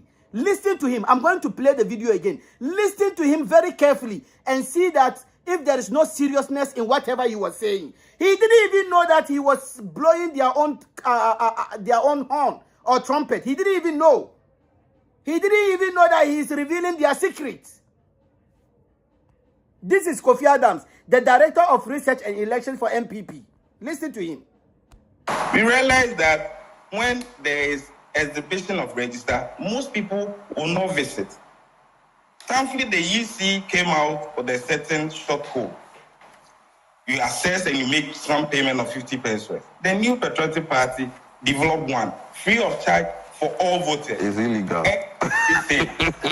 NCT this time, unless Kofi Adams will say that they did not develop you have just put out an illegality that you perpetrated. Oh, yes. Really? Yes. And under what law? It's not about. It's more like vote buying, isn't it? You are data protection laws. Going to it, you found one. I have not said anything. He's the one confessing to the sin. For voters to access the register. Yes. Let me make the submission. Okay. Data protection. Yes. You see. This is clear. That means the MPP have access to the EC database. The NPP, they have access to the EC database. This is not a small fish. He is telling you the MPP developed their own short code, which their MPP members can use to access their information on EC system. This is Ivan Sinemakon, the Director of Research and Elections for MPP. You think it's a joke? Forensic audit or whatever audit or investigation is a must. It is a must. Without that, there shouldn't be any election 2024. What I know is that come January 7th, 2025, whether Akufo-Addo like it or not, whether there is an election or not, he is going to vacate the seat because his term has ended. The Speaker of Parliament will assume position. The Speaker of Parliament will become the President of Ghana. So I don't care whether there is an election or not. But what I want people to understand is that there should be an audit into the EC database or the EC system to see the back end. Who are those who are having access to the EC system? Because this guy just told you they developed their own short code, gave it out to their members for free instead of them to pay 50 pesos, which was duly regulated by the laws of Ghana, which the EC proposed and was adopted by the Parliament of Ghana to create that database or to create that short code so that they can use that to generate certain funds to even support the works of the EC. The MPP bypassed the EC, they bypassed the laws of Ghana, they bypassed the Parliament of Ghana. They created their own short code to kind of have access to the EC database. So data protection, privacy protection, data protection laws has been broken out there. Right there, it has been broken. Data protection laws have been broken. There is no privacy to the. No wonder people have been getting messages. Thank you very much, Shafiq, for handling the visit of Dr. Bawumia in your constituency. We thank you. Together, we can make it possible. Blah, blah, blah. They have access to the EC database. They have access to the register. MPP are the people who did all the illegal transfers of people without any traceable path.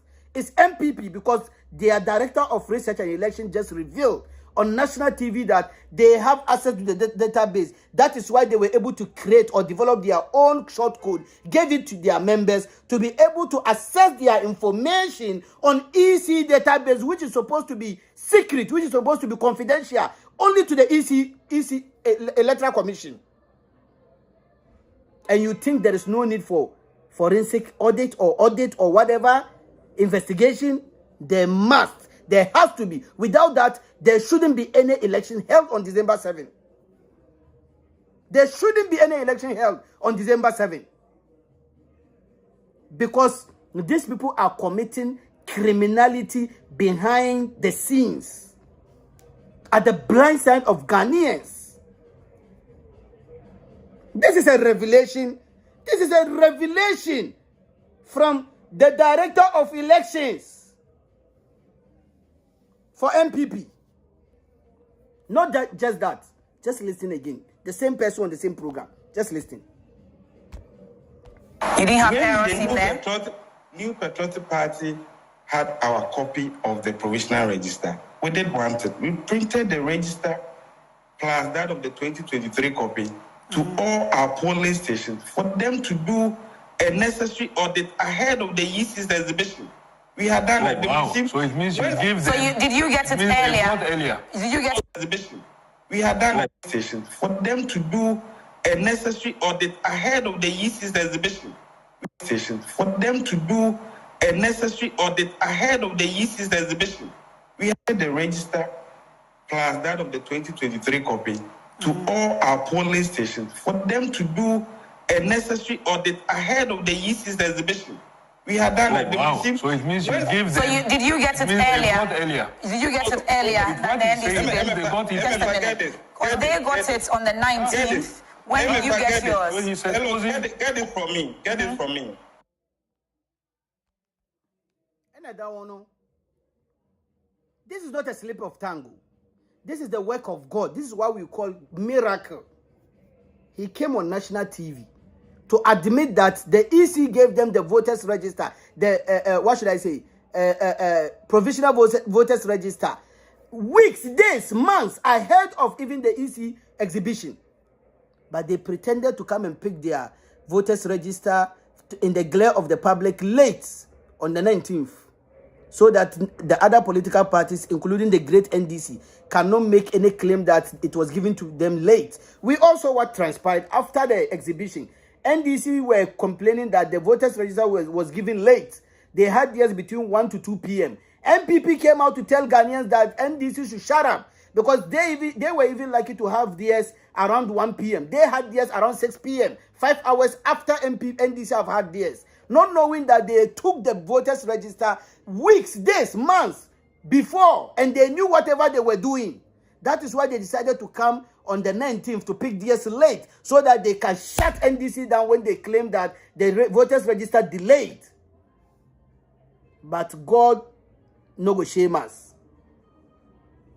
As in local parlance, God, Yankuponya Alatani, their director of research and elections, has come to speak the truth. This is not a slip of tongue. He came to tell Ghanaians, we had our voters register ahead of EC's exhibition. And he couldn't explain himself because they gave him chance to explain himself. He was fumbling. He couldn't explain himself. He was fumbling. No, MFA, wait. Kofi, wait. Let me explain. He couldn't explain. The program is there. You can go and watch. And I'm like, damn it. And you think there is no need for exhibition?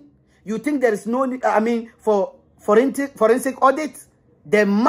It's a must. You don't have to even think twice. This is their director of elections and research. He said they had their voters register weeks, days, months ahead of even the EC's exhibition date. He went ahead to tell Ghanaians that we have our own short code, which is which people can use to penetrate EC's database to check their information. And everybody is quiet. Oh, there is no need for forensic audit. Oh no, we have not exhausted all the legal route or legal rules and regulations. Which legal rules and regulations? After MPP are bold enough to come and tell Ghanaians that we have access to the EC database.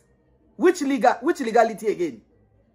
MPP came out to tell Ghanaians we have access to the EC database. The video is there.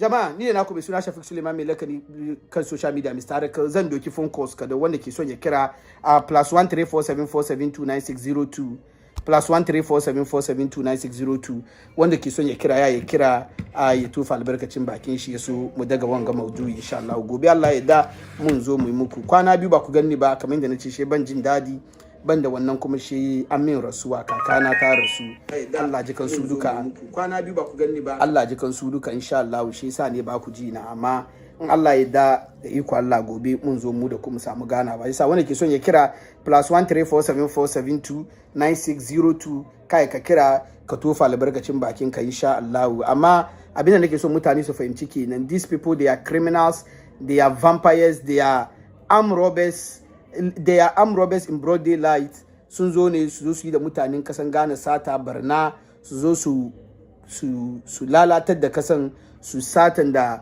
su da jikokinsu ba su talaucewa har a ne da kasa shi sa mutanen ne bai kamata mu kuma keep su in power ba ya kamata mu bar doka ya yake kansu kan wannan ne muke ce da mutane kaman kam December 7th 2024 ga muna rokan kowa ku je ku fita da kayin da nayin da kwanku da kwarkwata a je a vota ba His Excellency John Dramani Mahama number 8 kaka duba ma number kai dai nemi inda akwai lema ku nemi inda akwai lema kuma ku vote kuma nicely kamar yadda aka vote ga da ka vote kaka nade in kan da aka nade nan kaka manta akwai ink annunka yayi tattaba gefen nan suka duba sun ce kamar wai spoiled ballot to muna so mu kiyaye wannan sosai this time around wannan ya kamata mu focus sosai shi yasa in yayi ma nda ka samu wani handkerchief ko wani raga ko wani paper towel tissue yana algifunka ko kuma wani raga dai in ka vote in ka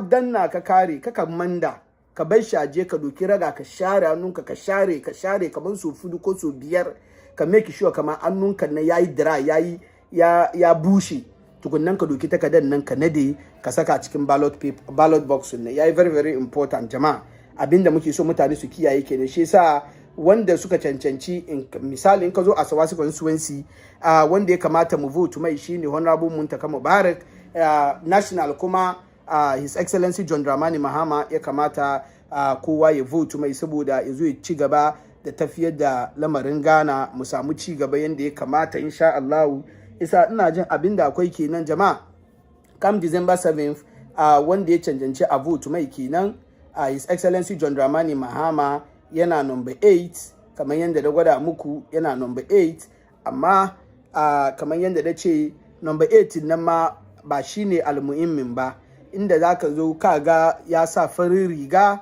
ba kuma wannan ne ma almuhimmin nan ba leman nan dai baka ga lema cikin mutanen da suka sai nan duka baka ga lema guda kawai ne shi sa inda za ku ga lema duka aka kuma ballot paper abin ga parliamentary nan kuma lema guda kawai ne inda zaka ga lema duka zaki ga lema zamu ga lema duka shi ayi maza a tamprint wajen a dibiya mai yaso mu samu ci gaba yanda ya kamata His Excellency John Dramani Mahama ya ce wa a gaya muku a baku wanga bishara cewa kaman ayi muku magana muna need vote kowa way together we stand divided we fall NDC the great party ever to have lived in Ghana or be created in Ghana or in rule Ghana shi yasa yayi very very important jama'a ku duba ku kiyaye wannan a samu ababen da nake gwada muku ga duka ku duka shedu ne mu dai mun zo ne muna tunasar da kawunan mu muna rehash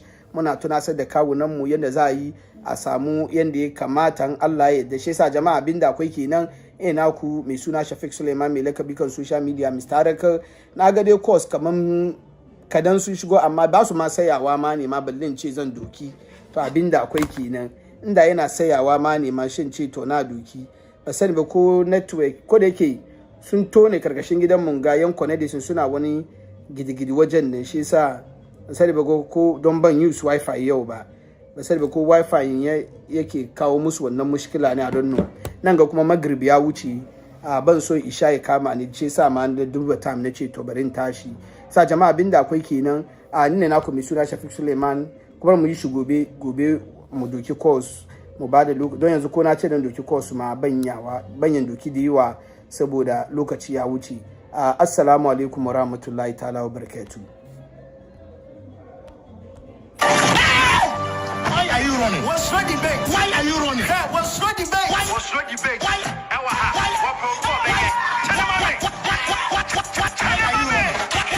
So what's the way you do, man?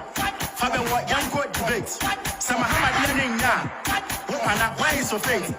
Mom, you know we didn't talk. What kind of life day now? It's a swamp. Some of my don't point it. Young men, when I miss this war, can afford to be a son. I'm more running to your home.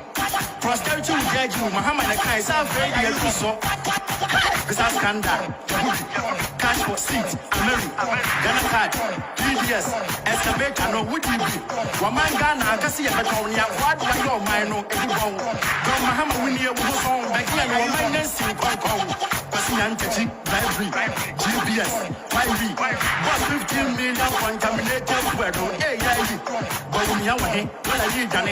Wouldn't trust I know bring me, I was going at it, we've been telling mommy, debate media multimillionaire, Numa, you see you, clearing agent, you do good, achieve that, get for heaven, found online, get a good book, your achievement, SHS, yeah, exams, no answers, appointments, ex-girlfriends, yeah, you are mine, I've had a mama, so when tears here, the other, I thought so be back, and you win your son, I've had a mama, so when tears here, the other, I thought so be and you win your son, mama, I've had a mama,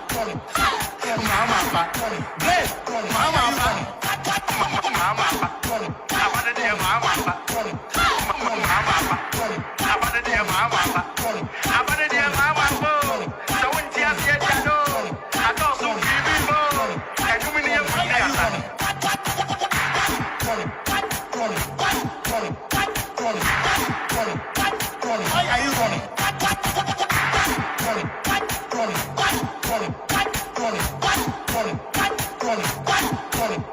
Run.